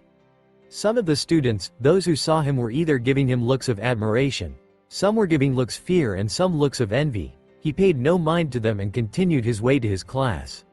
When he entered inside the classroom, everyone became silent, all their attention and eyes fixed on his form. He made his way to the back of the class where he usually sat. Sitting down, he glanced at his only friend who was sitting beside him, wanting to see his reaction.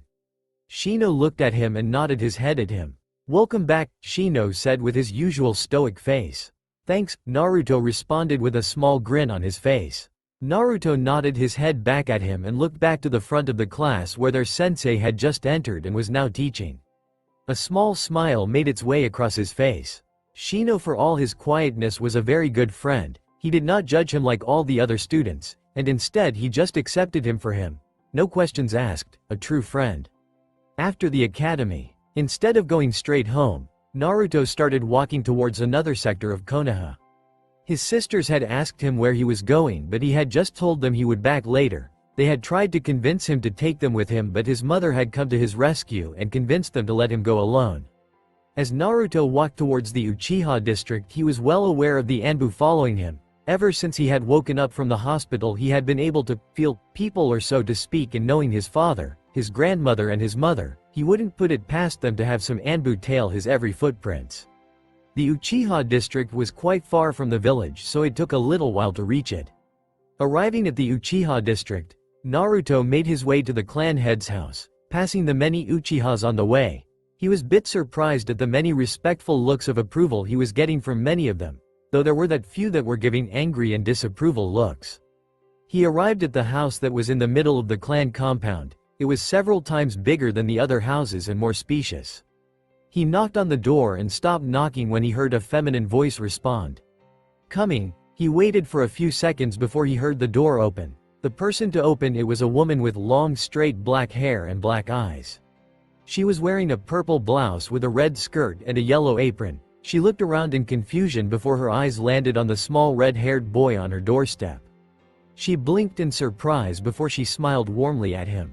Naruto-kun, what are you doing here? She asked, opening the door widely for him to come in. Good afternoon, Makoto Oba-san, Naruto started after coming into the house. I was wondering if I could speak with Fugaku-sama.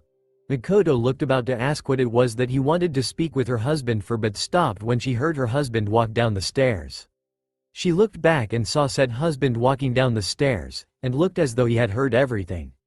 Naruto, follow me into my study, where can speak in private, Fugaku said seriously, glancing at his wife who had the decency to blush.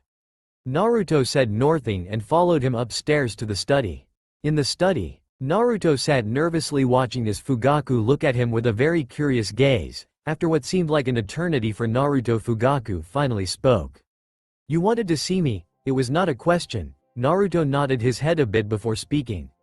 Fugaku-sama, I would like to ask you to grant me permission to enter the Uchiha clan library. For a long time Fugaku was silent, making Naruto get nervous. Why would I grant you such a privilege? Many of our clan's secrets are documented within the library, Fugaku said seriously with his eyes narrowed. I understand that, but ever since I awakened my Sharingan, I have been reading on how best to use it. However, most of the things I've read is but common knowledge, Naruto said. Fugaku agreed with him on that point. Most if not all the clans keep the knowledge of their techniques a secret to anyone but their clan members, so he was not at all surprised that Naruto had come to him seeking to access their clan library. Though he had expected the young boy to come on a far later date, not at this age, not whilst he was still so young. Allowing him to access the library will possibly gain us a favor with the Hokage and will look good on our image if the boy keeps coming here.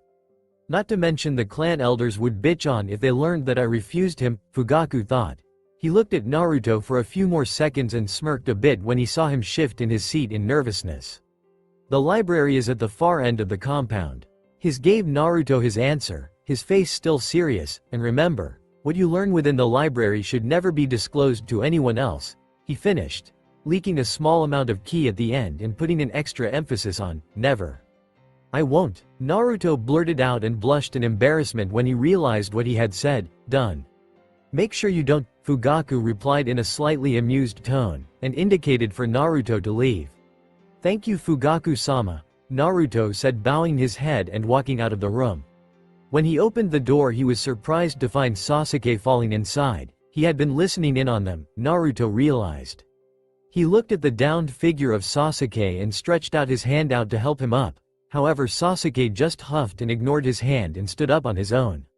Naruto blinked, then shrugged his shoulders before walking out. He gave Sasuke one last curious look and saw said boy giving him an angry and jealous look. He blinked again and walked out. What's his problem? Come in Sasuke and close the door behind you. Sasuke gulped when he heard father say that. With Naruto arriving at the library, Naruto walked inside the building and was surprised to find an inscription on the door. Only those of true Uchiha blood can access the knowledge within these walls. The ability to understand our knowledge is hidden within those of Uchiha blood. He stopped to think for a while before walking inside. Inside the library he saw several sections branched into 3 different parts. History, Sharingan, Jutsu. He read out loud. He almost jumped at the Jutsu section but stopped himself. First things first, he thought. Walking towards the Sharingan section, he searched for the book he was looking for and found it, on the very top part of the shelf. He almost screamed out in frustration when he realized that he was far too short to reach the book he needed. He was about to go and find someone to help him when a tall figure reached for the book and looked at it before handing it to him. He accepted the book and looked at the person who had given it him and saw a teenage boy who looked to be at least 15 years old. The boy had short, unkempt, black hair and was wearing a high-collared dark-colored outfit with a tanto strapped on the right side of the back of his shoulders. Thanks, Naruto thanked the young teen who smiled at him. It's no problem, I'm Shisui by the way. The now named Shisui introduced himself. Naruto introduced himself already knowing that Shisui knew who he was. Pretty much everyone knew who he was. Shisui looked at him quizzically as though there was something he wanted to say but held back. Well, I must be on my way. It was nice meeting you Naruto-san, Shisui said, turning around and stopped for a second when he heard Naruto's small reply. Nice meeting you too Shisui-san, he smiled and continued walking. After seeing an empty table, Naruto walked towards the empty seat and sat down. He opened the book and after skimming through the contents page looking for the information he wanted, Naruto found the page number listed under abilities. He opened the page and was surprised to find it blank. Thinking back to the inscription on the door, he activated his Sharingan and was both pleased and surprised when the words in the book materialized right before his very eyes. He briefly wondered how they had done that before continuing on and started reading. The Sharingan grants the user several ocular powers. When Naruto finished reading he looked at the clock and what he saw made his eyes widened in shock and horror. 3 hours had passed. Not even bothering to close the book or put it on the shelf, he bolted out of the library like he was on fire. It was already dark outside. He noticed an alarm. Ka-chan is going to kill me, he shouted in his mind as he ran as fast as his small legs could take him. Arriving at the house he slowed down, took a few breaths to calm himself down, and slowly made his way inside the house. He slowly opened the door and almost squeaked when the first thing he saw was the angry image of his mother standing a few feet from the door with her hands crossed and her left foot angrily tapping the ground. Evening Ka-chan, he began nervously. Naruto-kun, Kushina said sweetly, too sweetly. Why yes Ka-chan. Naruto stuttered out, taking a step back and almost cried out in horror when he realized that the wall was right behind him and there was nowhere else for him to run to. His eyes almost watered when her hair started raising and swaying in a nine-tail like ponytails, her eyes gaining a glow-like image. How long did you say you would go for? Kushina asked, taking a slow predatory step towards him. 1 to 1 hour. Her angry, murderous look increased tenfold and Naruto could swear he saw his life flash right in front of him. And how long did you take? Naruto almost pissed his pants then and there. T3 hours. She took another step forward and Naruto tried phasing through the wall and running for his life. She finally reached him and faster than he could react, she grabbed him by the scruff of his jersey and raised him to her eye level with an amazing display of strength. Do you have any idea how worried I was? The next time you decide stay for Kami knows how long, make sure you tell someone. She screamed out, shaking the poor horror-stricken boy like a rag doll. From now on till I decide when, you are grounded. Now what do you have to say for yourself? She finned her rant and blinked when she saw him looking at her with a blank gaze with white foam coming out from his mouth. Naruto? Kushina shook him a few times wanting to get a reaction out of him.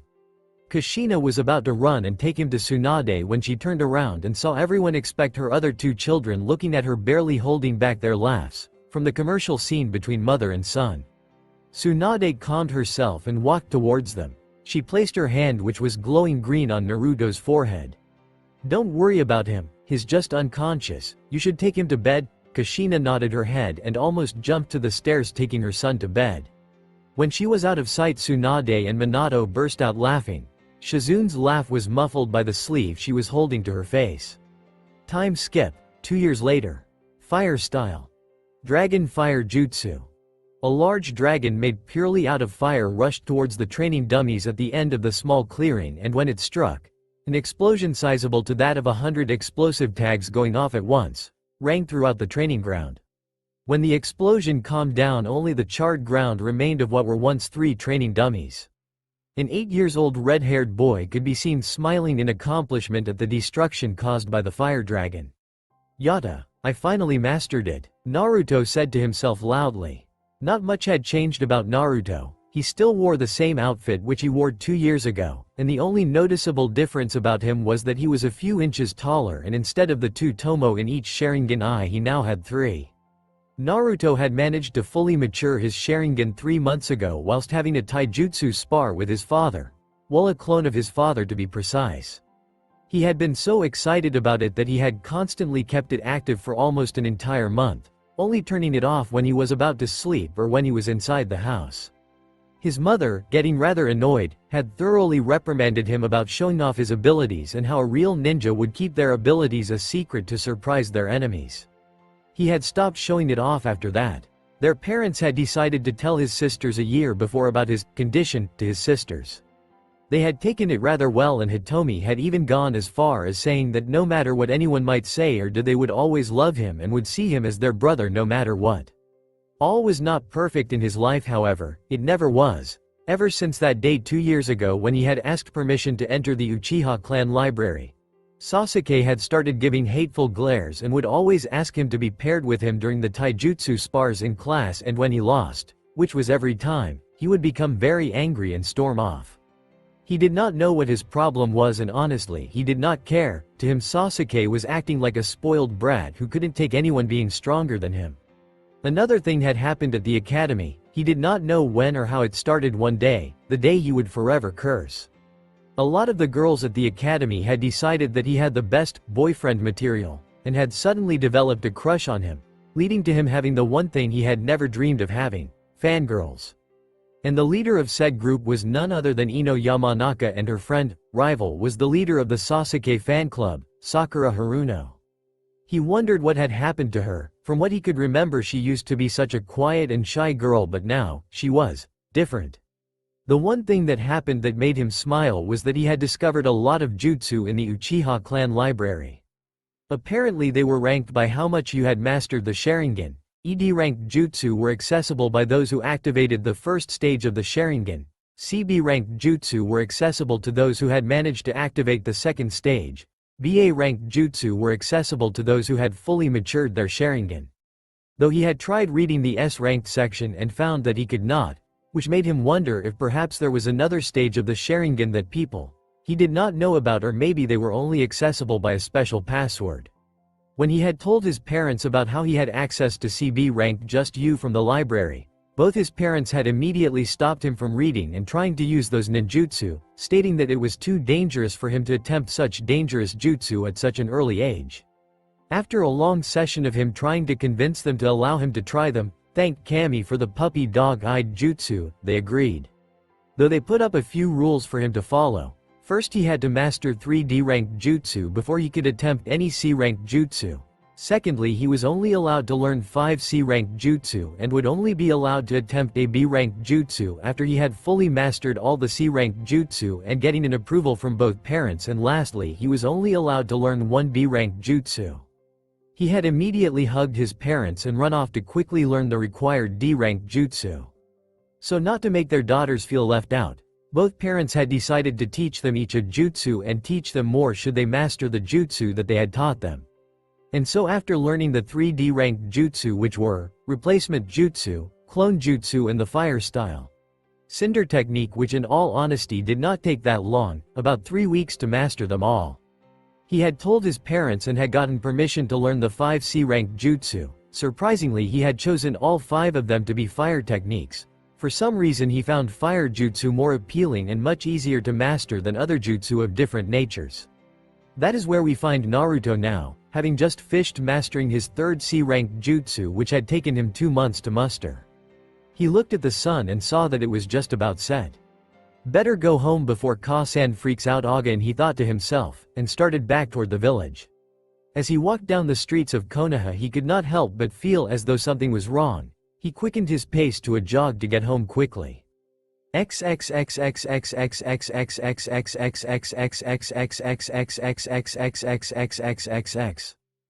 Naruto got home, he still could not shake the bad feeling in the pit of his stomach. Entering the house he was not all that surprised to get tackled to the ground by his sisters. He wondered when and if they would ever stop doing that.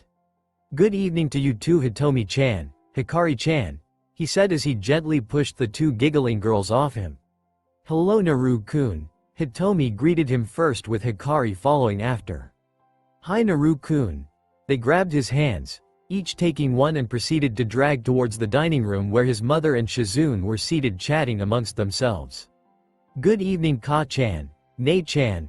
Both women turned their heads and their faces brightened when they saw the 3 little red-haired children. "Hello there Naru-chan, how was your day?" his mother asked after giving him a hug.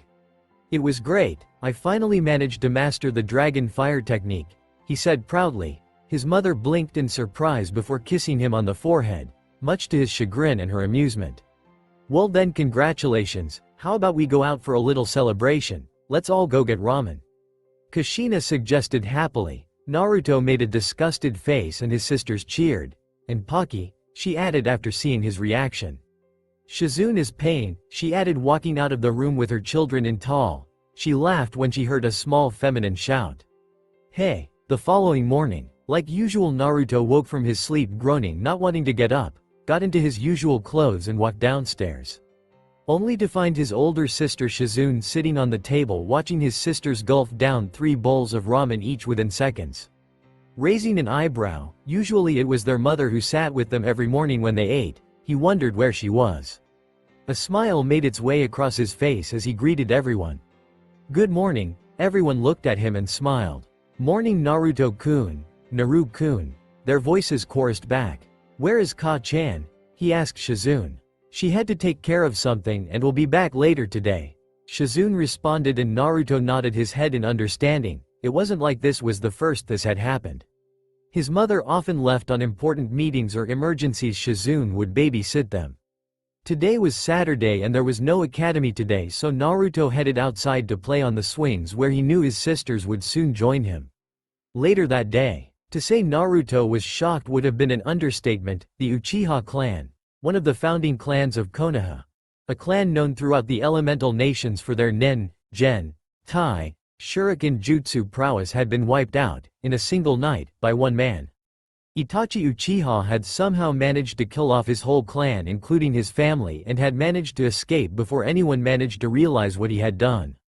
To kill an entire clan in the span of a few hours at 16 years old, that made Naruto shudder. How strong and how ruthless was Itachi to be able to kill his own family and hundreds others.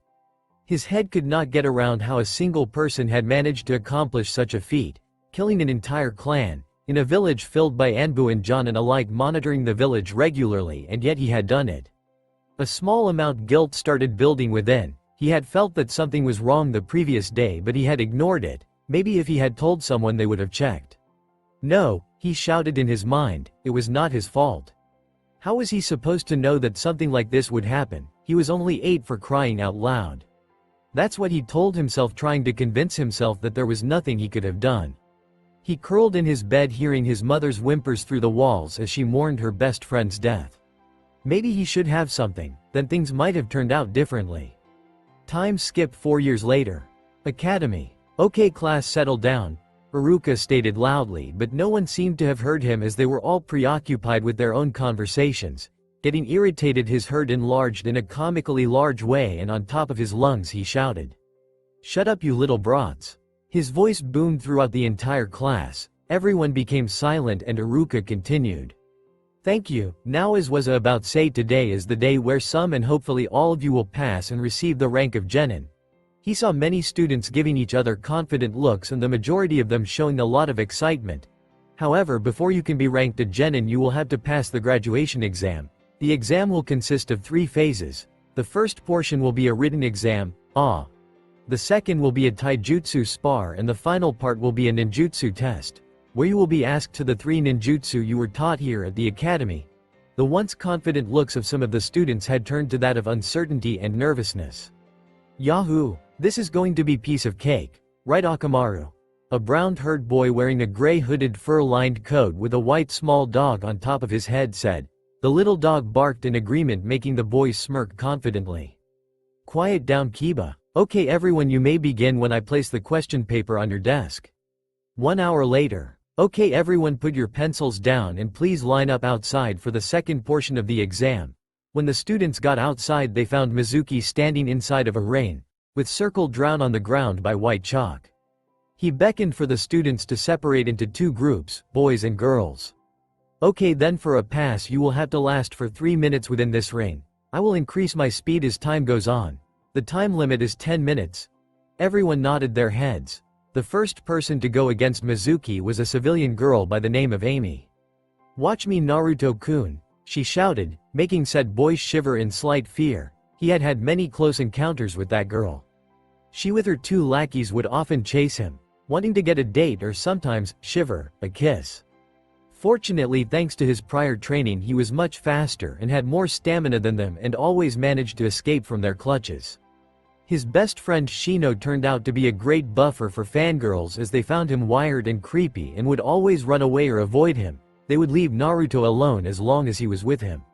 When the match began, Amy seemed to be doing great, but after 3 minutes her stamina had run out and she had forfeited the match, ending with a time of 3 minutes and 43 seconds.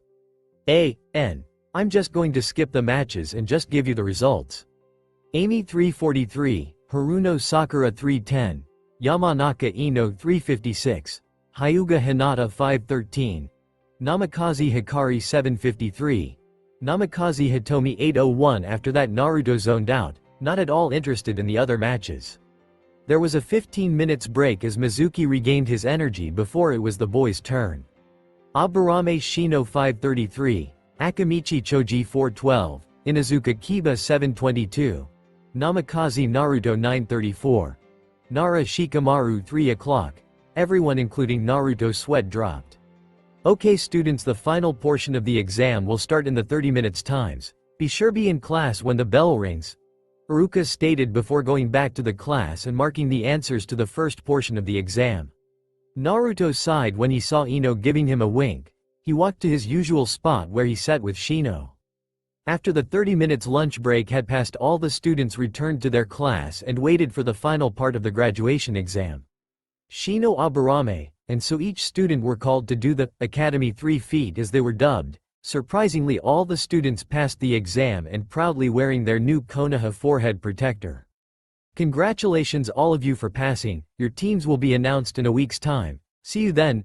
Iruka looked at his class one more time and for a second saw all the students transform into their young 6 years form and 7-year-olds. He blinked and saw that they were back to their normal 12 years old. Must have been something in my eye, he thought as he walked down the hall, not noticing the single tear sliding down his face. 1 week later, Naruto looked at his sensei and was a bit surprised not to see Mizuki sensei with him. He blinked when he remembered hearing his parents talk about how someone had tried to break into the Hokage's library and steal the scroll of seals and had been caught by Anbu before he could even break in. He inwardly huffed, Only a fool would try to steal something as important as that scroll and not think it would be guarded. Unfortunately, Mizuki won't be with us today. He had a mission to go to, Iruka announced, rubbing the back of his head nervously. Instantly everyone perked at the mention of a mission and Iruka inwardly cursed. What kind of mission, sensei? Sakura was the one to ask. A secret mission. Sorry, I can't tell you about it. It is against the law to disclose important mission statement. He sighed in relief when he saw that all the students believed him. Well, almost all the students. Shikamaru was asleep. Shino's face was stoic as ever, so he really couldn't tell, and Naruto was looking at him with a raised eyebrow, showing he clearly did not believe him. Of course, his father is the son of the Hokage, so he must know the truth. He glanced at Naruto's siblings and raised an eyebrow when he saw they, like the rest of the class, believed his excuse, though that doesn't explain why they believe me. Anyways, I will now announce the teams. Team 1, Naruto stopped listening then and instead chose to rest his head a bit on the desk and dozed off. It was Shino who noticed that his friend was sleeping and woke up. I believe that our names are to be called. You should pay attention, Shino said after Naruto had woken up. Thanks, he mumbled under his breath. Team 7 under the leadership of Kakashi Hitaki will consist of Haruno Sakura, Namikaze Hikari and Inuzuka Kiba. Team 8 under Kurenai Yuhi will consist of Hyuga Hinata, Aburame Shino and Namikaze Naruto. Team 9 is still in circulation, so Team 10 will consist of Nara Shikamaru, Yamanaka Ino and Akamichi Choji. Naruto blinked. What about Hitomi? Due to there being an extra student left without a team, they will be apprenticed by one of the Jonin and will join other teams regularly. Iruka answered their question before they could ask him. Everyone looked at Hitomi, who looked dejected at not being placed in the same team with any of her siblings or any of her friends. Hitomi, your Jonin sensei will be waiting for you at training ground 14. As for the rest of you, your Jonin sensei will be here to collect you in 1 hour. Good luck and remember your teamwork. And with that, Iruka left the class. After Iruka had left, all the new Genins got out of the class and sat with their new teammates, trying to establish a friendly relationship amongst themselves and get to know each other better. With Team 8. Team 8 sat on the bench where Naruto had first met Shino. This had become their usual meeting place to sit during the breaks. They sat there in a very awkward silence as neither team members were willing to say anything first. Surprisingly, it was Shino who broke the silence. I believe it would be in our best interest to introduce ourselves. Why? To better know each other and know our strengths and weakness. The other two members of Team 8 nodded their heads in agreement. My name is Shino Aburame. I like learning about new insects, looking after my hive, and Naruto-san. I dislike those who kill insects and people who show prejudice towards my clan members. My dream is to one day become the clan head and make my clan proud. I specialize in tracking and mid-ranged fighting. Shino finished, not once showing an outside emotion. He looked at Hinata and she knew he wanted her to introduce herself. She gulped before nervously speaking up. Hi, my name is Hyuga Hinata. I like cinnamon rolls, my family and my friends. I dislike people who look down on others and senseless violence. My dream is to one day become a respected kunoichi and rejoin my family. I specialize in tracking and I a short-range fighter. She finished and bowing her head at the very end. Naruto looked at them for a bit and inwardly sighed when he saw Shino glaring at him from behind his glasses. He knew what he was about to do. Sighing inwardly again, he spoke. My name is Namikaze Naruto. I like my family, my friend Shino, training in Pocky. I dislike those who hurt my family, friends and those who make fun of Pocky. My dream is to surpass my father, all the previous Hokages. I specialize in close and mid-ranged fighting. Naruto introduced himself lastly. They sat there for a while. The uncomfortable atmosphere lifted after their introductions. The bell rang and the new team made their way to the class and meet their new sensei. Inside the classroom, after a minute of waiting, the Jonin senseis of each team started coming in and taking their genins with them. After the Jonin sensei of Team 6 had left with his genins, the door opened and in walked a young woman with long black hair that reached her upper back. She had very distinctive red eyes that looked almost like the Sharingan with a ring in them, though without the tomos. She was wearing a red mesh armor blouse with only the left sleeve visible, which resembled bandages with a pattern on it similar to thorns. Her hands and upper thighs were wrapped in bandages. Ultimately, she was a very beautiful woman. and Kiba, who had seen her, had whistled loudly and even drooled at her form. "Team 8, come with me," she called out seriously with a stoic face and turned around to walk out of the class, not before giving Kiba a very cold glare as she walking out, with Team 8 close behind her. "Your test begins, now." As soon as those came out from her mouth, she disappeared in a swirl of leaves. The 3 academy graduates looked at each other, not saying a word. "Hinata, can you tell me if you can see her?" Naruto asked, taking command of the team. "Byakugan," Hinata shouted. The veins around her eyes bulged and her pupil-less eyes gained a more defined look. A second later her eyes widened a bit before she spoke up. "She's hiding inside of a tree, 100 meters north from here. We need to come up with a plan. If we were to go against her separately we'd fail. Why? She is a Jonin, has more experience than us, and not to mention we are all freshly out of the academy," Shino explained. And both teammates could not help but agree at that sound logic. They stood there in silence once more, each thinking on how best to approach the situation. "If I can distract her, Shino, you can drain her chakra with your insects, and Hinata, when Shino has drained her chakra and she is disoriented, you can get in close and finish her off with your gentle fist." It was a sound plan, but of course nothing ever went right on the first try. Hinata looked a bit startled when Naruto mentioned what her role would be. Naruto glanced at her through the corner of his eye. "She's nervous," he thought. That was not good. When people were nervous they tended to hesitate, and when people hesitated they put their team in danger. He sighed inwardly. He hated doing this, and he was not good at helping people emotionally. "Where are Hitomi and Hikari when you need them?" he groaned inwardly. His sisters were more open with their emotions than he was, and stilling his resolve he forced a smile. "Don't worry, Hinata-san, we'll pass this test, as long we work together as a team," he said confidently. "Naruto is right, as long as we work together as a team, we will pass," Shino added. Hinata looked at her new teammates, and seeing how confident and supportive her teammates were being almost made her want to cry. She looked at them, and with a determined look in her eyes she nodded her head. "Hi," she said, trying to sound as confident as she could be. "Has she moved?" Naruto asked seriously, turning back to the matter at hand. Hinata activated her Byakugan once more and shook her head. "No, she's still hiding in the same place." They looked at each other once more before jumping into the trees and headed towards their sensei. With Kurenai hid patiently inside of a tall oak tree. She knew that her students would easily find her, which was the whole point. She would test their tracking and observe their teamwork skills, if any. She felt a strong chakra signature heading towards her and was disappointed since the person was alone. No teamwork, she thought. A red-haired figure landed on the ground a few meters in front of the tree she was in. He's either very arrogant in thinking he can take me on his own, or the other two are hiding somewhere. Her eyes narrowed as she noticed 2 other chakra signatures hiding closely. It's probably the later. Going through a few hand seals, she looked at her target and smirked. Demonic illusion. False surrounding. Naruto landed on the ground, where he could sense Kurenai hiding in the tree in front of him.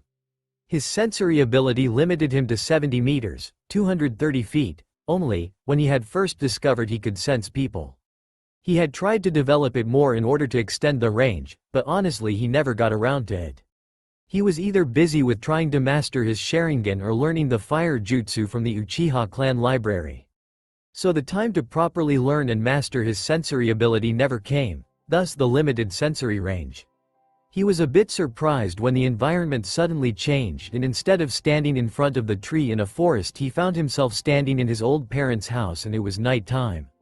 And to finish it off, Kurenai thought, going through a few hand seals once more. Demonic illusion. Vision of hell, she whispered and waited to see the results of her jutsu. Naruto found himself lying on the ground, with a kunai sticking in his stomach, and his sisters crying over his bleeding form. His eyes widened in horror. It can't be. The 2 men slowly descended upon his oblivious sisters, and ever so slowly raised their kunai and in slow motion plunging their kunai into his sister's back. Their eyes widened, and slowly the life in them dimmed until they were dull blue instead of their bright youthful, crystal blue. He let out an inhuman scream, "Ah!" before his eyes rolled into the back of his head and he promptly fell to the ground, unconscious. Inside the tree, Kurenai's eyes widened a bit, before narrowing in suspicion. That shouldn't have been that easy. From what I read, Naruto is the most talented student in his graduation class. He should have been able to break free from that genjutsu easily. More importantly, why didn't he activate his Sharingan? Her suspicions were proven correct when her instincts told her to dodge.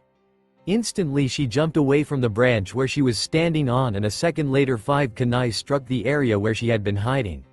She looked around trying to pinpoint where the attack had come from and found no one. She looked at the downed form of Naruto and was surprised when he crumbled into dust. An Earth clone, she thought, both surprised and impressed. PHSSSSS. That was the only warning she got before the branch where she had moved to, in order to avoid the kunai, exploded from the use of several explosive tags. When the smoke cleared, only a little piece of a log could be seen, indicating a substitution. An unscathed Kurenai crouched on a new branch, looking at where the explosion had gone off. That was close. Not close enough to have seriously hurt her, but close. He's good, she thought. Looking around, trying to locate the young red-haired boy, she could feel several chakra signatures surrounding the area she occupied. Very good. He was using clones to hide his presence and was attacking from multiple angles. She looked up at the sun, calculating that only 27 minutes had passed. Not much time left. Time to take this up a notch, she whispered to herself, taking out a kunai. From his hiding spot, the real Naruto looked at his 2 teammates. Get ready, it's almost time. Hinata, as soon as you see an opening, attack. Ignoring the nervous nod she gave in return, Naruto jumped from their hiding spot and landed on the ground, in order to gain clear view for an attack. He closed his eyes, and when he opened them, a fully matured Sharingan could be seen. He flashed through a few hand seals and, taking a deep breath, fire style, fireball jutsu, and blew out a huge ball of fire that easily tore through the forest. Upon reaching the tree where he had sensed Kurenai, the fireball erupted in a huge fiery explosion that blew away many of the trees and surrounding landmass. When she had felt him channeling a large amount of chakra in his lungs, Kurenai had done what her instincts had screamed for her to do, run away, and she had not regretted it. When the explosion had died down, she was surprised at how much damage the explosion had caused. And to think he is only a genin. Jumping down from the tree she was in, and now standing a few feet in front of him, she looked at him and was surprised to see him only a bit winded from all the jutsu he had used so far. His Sharingan was spinning madly before slowing down. Now his slowly Sharingan was looking at her, as though he was seizing her up, but then again, considering who he is and who his parents are, I shouldn't be all that surprised, seeing as he was not going to initiate the attack. Kurenai held her kunai in a reverse grip and was gearing up to attack when she suddenly felt her strength being sapped away. What the? She tried moving but found she could not, so she forcefully turned her head the side and saw Shino standing there, with his arms stretched and a horde of insects flying out from the sleeves of his jersey. You're within my range of division. She heard a soft voice whisper and easily recognized it as Hinata. Before she could even utter a single word, 8 trigrams, 32 palms, 2 palms, 4 palms, 8 palms, 16 palms, 32 palms. She felt her chakra being closed off and more of it being drained from her. She blinked, too surprised to even react. She had completely forgotten about the other 2. Even worse, she had lost to a group of genin. Fresh out the academy genin. Her, a seasoned jonin defeated by mere academy graduates. This test was supposed to test how well they worked as team, and they were supposed to be in no shape or form expected to defeat her. She tiredly looked at Naruto, her strength almost completely drained from her, and he still had his Sharingan active, looking at her expectantly. She had underestimated him. No, she had underestimated all of them. Kami, if Anko learned that she had lost to a group of genin, fresh genin even, she would never hear the end of it. A smile made its way across her face. Congratulations, you managed to both track and capture me. You exceeded my expectations, and for that, they all tensed. You pass. Okay, not the reaction she was going for. With Hitomi. Hitomi grumpily made her towards training ground 14 with an angry pout on her face. It was not fair. She thought, angrily stomping her foot on the ground. Why wasn't she placed with any of the other teams? Better yet, why out of the entire academy students was she the one not to have a team? She was not even at the bottom of the class, far from it actually. Sure, written exams were not her strong point, but still she was ranked 4th in the class. As she got closer and closer to the training ground where she would meet her to be Jonin sensei, Hitomi's mood turned sour and sour. Arriving at the training ground, she almost screamed in frustration when she found the training ground empty and no sign of her Jonin sensei. "Great, even my Jonin sensei is not here," she grumbled loudly. Something hard hit her forehead. Having not expected the attack, the object, which she identified as Pebble, hit her head on. Bringing her hands to the now sore forehead, all her previous anger, which had calmed down somewhat, skyrocketed, and much like her mother, she exploded. "What fuck?" she started, but froze when she looked up at who she was about to give a piece of her mind to, Ka-san. There, standing on top of a branch in a tree a few feet from her, was Kushina Uzumaki, arms crossed with disapproval look on her face. Instead of her usual clothes she wore every day, her hair was tied up in a high ponytail with strands framing the sides of her face. She was also wearing standard Konoha flak jacket, showing her position as a Jonin, over a black short-sleeved shirt and black form-fitting pants that reached her calves. "Language, Hitomi," Kushina chided. Jumping down from the tree she was standing on, she approached her still frozen daughter. Breaking from her frozen stupor, Hitomi pointed an accusing finger at her mother. "You're my Jonin sensei," she shouted out, obviously surprised, but who could blame her? It was not common that a parent teach their own child, Ren, for obvious reasons. For one, the parent might avoid taking dangerous missions trying to protect their child. Another reason, which was the most important, was that should their child get in danger, the parent would instantly drop everything and try to save them, regardless of whether they were on an important mission or are guarding important cargo, client. So it was very, very rare for parents to lead their own children, especially in a hidden village like Konoha. "Yes, but whenever we are on duty you refer to me as Kushina-sensei, alright?" Kushina explained, ignoring her daughter's surprised yell. She had expected her to react like this after all.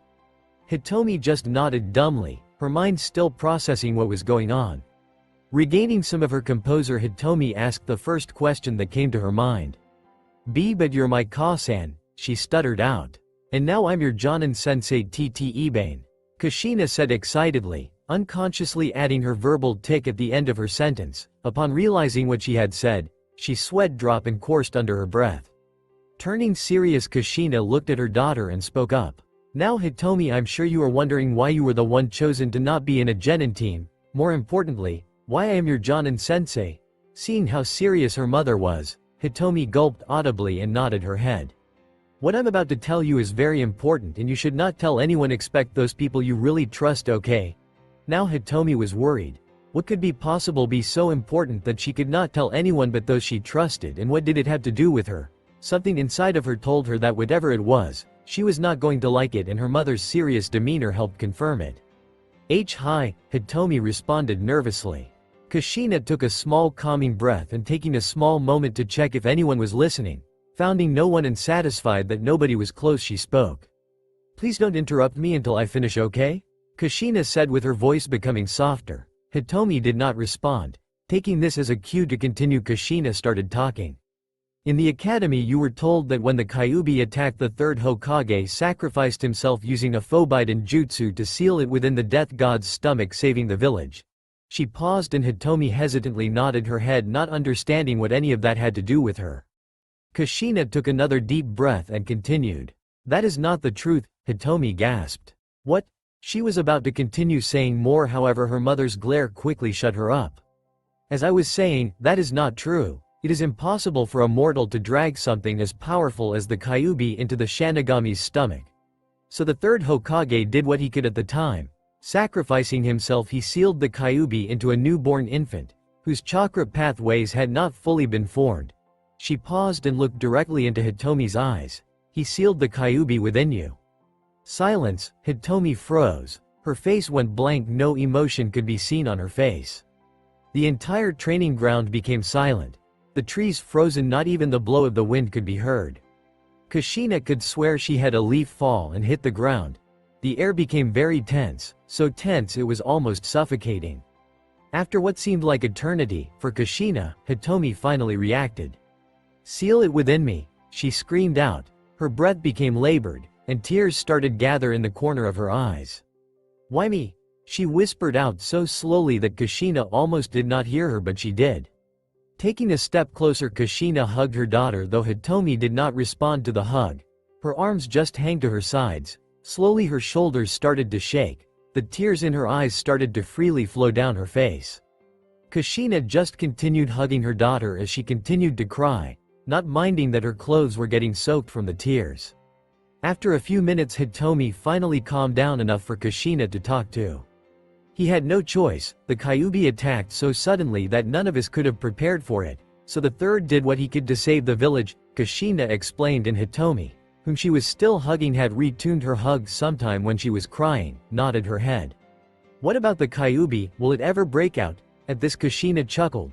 Hitomi looked up from her position quizzically, wondering what she had said that made her mother laugh in a situation like this.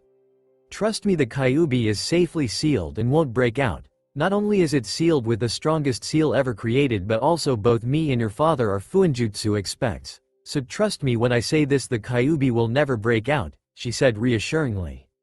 They continued talking, with Hitomi asking questions about the Kyuubi and Kushina answering them, trying her best to set her daughter's fears. After about an hour of talking, Hitomi asked the one question that was still confusing her. Ka-chan? MHH? There's still one thing I don't understand though. Kushina raised an eyebrow. Oh, what's that? I get that the Kyuubi is sealed in me and everything. What I don't get, however, is why you are my Jonin sensei. Kushina blinked and almost face-palmed. How could she forget? She laughed sheepishly, rubbing the back of her head in embarrassment. Hee, sorry, I forgot about that. Hitomi's sweat dropped. Seriously? The reason why I was chosen to be your Jonin sensei is because I can help you control the Kyuubi's chakra. Hitomi's eyes widened slightly. You can? How? Kushina puffed her chest proudly and closing her eyes for a dramatic effect. A second later, golden chakra chains burst out from the ground. They hang loosely in the air, still connected to the ground. Hitomi could only stare, mouth open, doing a perfect impression of a gaping fish. That's so cool. She shouted with stars in her eyes, but then her awestruck expression turned to that of confusion. That still doesn't explain how that will help me control the Kyuubi's chakra though, Kushina smirked. These are chakra chains. They are only accessible to me and are nearly indestructible. They can be used for various purposes like direct combating or physically restraining targets. Even tailed beast, she explained proudly. Hitomi's eyes widened slightly, now understanding what her mother was saying. With her chakra chains she could restrict her when and hopefully never, she lost control. Wow, so only you can use them, Hitomi said with a frown on her face. Kushina looked at her daughter's disappointed face with an understanding look on her face. She could understand where her daughter was coming from. If the situation were reversed, she too would have been unhappy to learn that she couldn't do what her parents could do. Well, technically not really. Just because neither you or your sister and brother have not been able to use the same chakra chains as me doesn't mean you won't be able to one day, Kushina said, trying to bring up Hitomi's spirits. Instantly Hitomi's eyes had a hopeful glint in them. Now then, normally I would have to give you an additional test to determine whether you are ready to be a genin or not, but since there is only you and no one else, I'll just skip the test, Kushina said off-headedly, much to Hitomi's joy. Now let's go get us a mission. Since you are jutsu a genin, we'll start with D-ranked missions. She smirked. She couldn't wait to see the look on her daughter's face when she discovered what D-ranked missions were truly about. Hitomi's earlier happiness was suddenly replaced by that of nervousness. She felt as though 8,000 souls screamed out to her, warning her for something that was to come. I can't wait for you to meet Tora, Kushina said evilly. Hitomi froze. Her mother wasn't going to make her do dangerous missions, was she? And what? Who the heck was Tora? Whatever it was, she was going to kick its ass. She was Hitomi Namikaze. Her mother was one of the strongest women in the world. Her father was the 4th Hokage and both her grandparents were 2 of the 3 legendary Sannin. Nothing could scare her. Especially not this Tora thing. Poor Hitomi, if only she knew. Later at the Senju compound. A tired and battered Hitomi walked into the Senju compound with an angry snarl on her face, which had several claw marks and a blue swelling eye. Upon seeing her, Shizune rushed to her in worry. However, Hitomi just stomped past her, muttering something about evil cats. Shizune looked at Kushina quizzically. What was that about? Kushina just chuckled humorously. Tora, she said, simply walking past Shizune, who blinked before gaining an understanding look on her face which quickly turned into that of sympathy. Tora aka the Hellcat was known by nearly every ninja in Konoha who had the unfortunate luck of meeting her. Even Shizune had had her run with that rebellious cat until this date. Just the mention of Tora made her cringe. She unconsciously reached for her face, rubbing phantom wounds that had long been inflicted by Tora when she had tried to catch her back then. Shaking her head in sympathy, Shizune continued what she had been doing before. The following morning. It was early in the morning, the sun's rays barely passing over the mountain. The dew on the leaves and grass was still visible, and Team 7 was waiting impatiently for their Jonin sensei to arrive. Where the heck is this guy? Kiba screamed out, stomping his foot on the ground in frustration. For the 100th time, Kiba. No, Sakura shouted back. I mean, not only did he arrive 3 hours late yesterday and gave us some lame excuse about why he was late, he also told us to be here at 5 AM and still doesn't show up.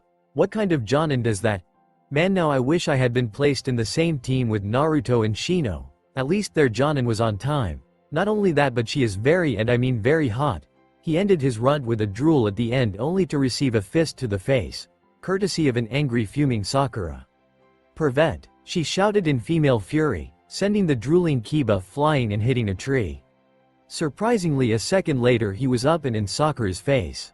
What the hell, you crazy bitch? That hurt. Faster than he could blink, a fist hit him on top of his head, sending him crushing into the unforgiving hard ground. Call me? Sakura asked darkly, putting an extra emphasis on each word with her head down and her hair covering her face. Kiba, who was now lying on the ground, did not see this and mumbled a response that sealed his fate. "B bitch," Sakura exploded. She started punching the still downed Kiba into the ground until half his body was buried deep into the ground and his legs raised high into the air. The only sign to show that he was still alive was the constant twitching of his legs. Dusting herself, Sakura huffed and turned around to see a whimpering Akamaru, whom, upon seeing that she was looking at him, run away as fast as his little legs could carry him. Sakura smirked and walked towards the other female in their team, and her smirk turned into a frown when she saw Hikari. Hikari had not been paying attention to any of her teammates since arriving at the training ground. Her mind was preoccupied with something else, more specifically what their parents had told them about Hitomi last night.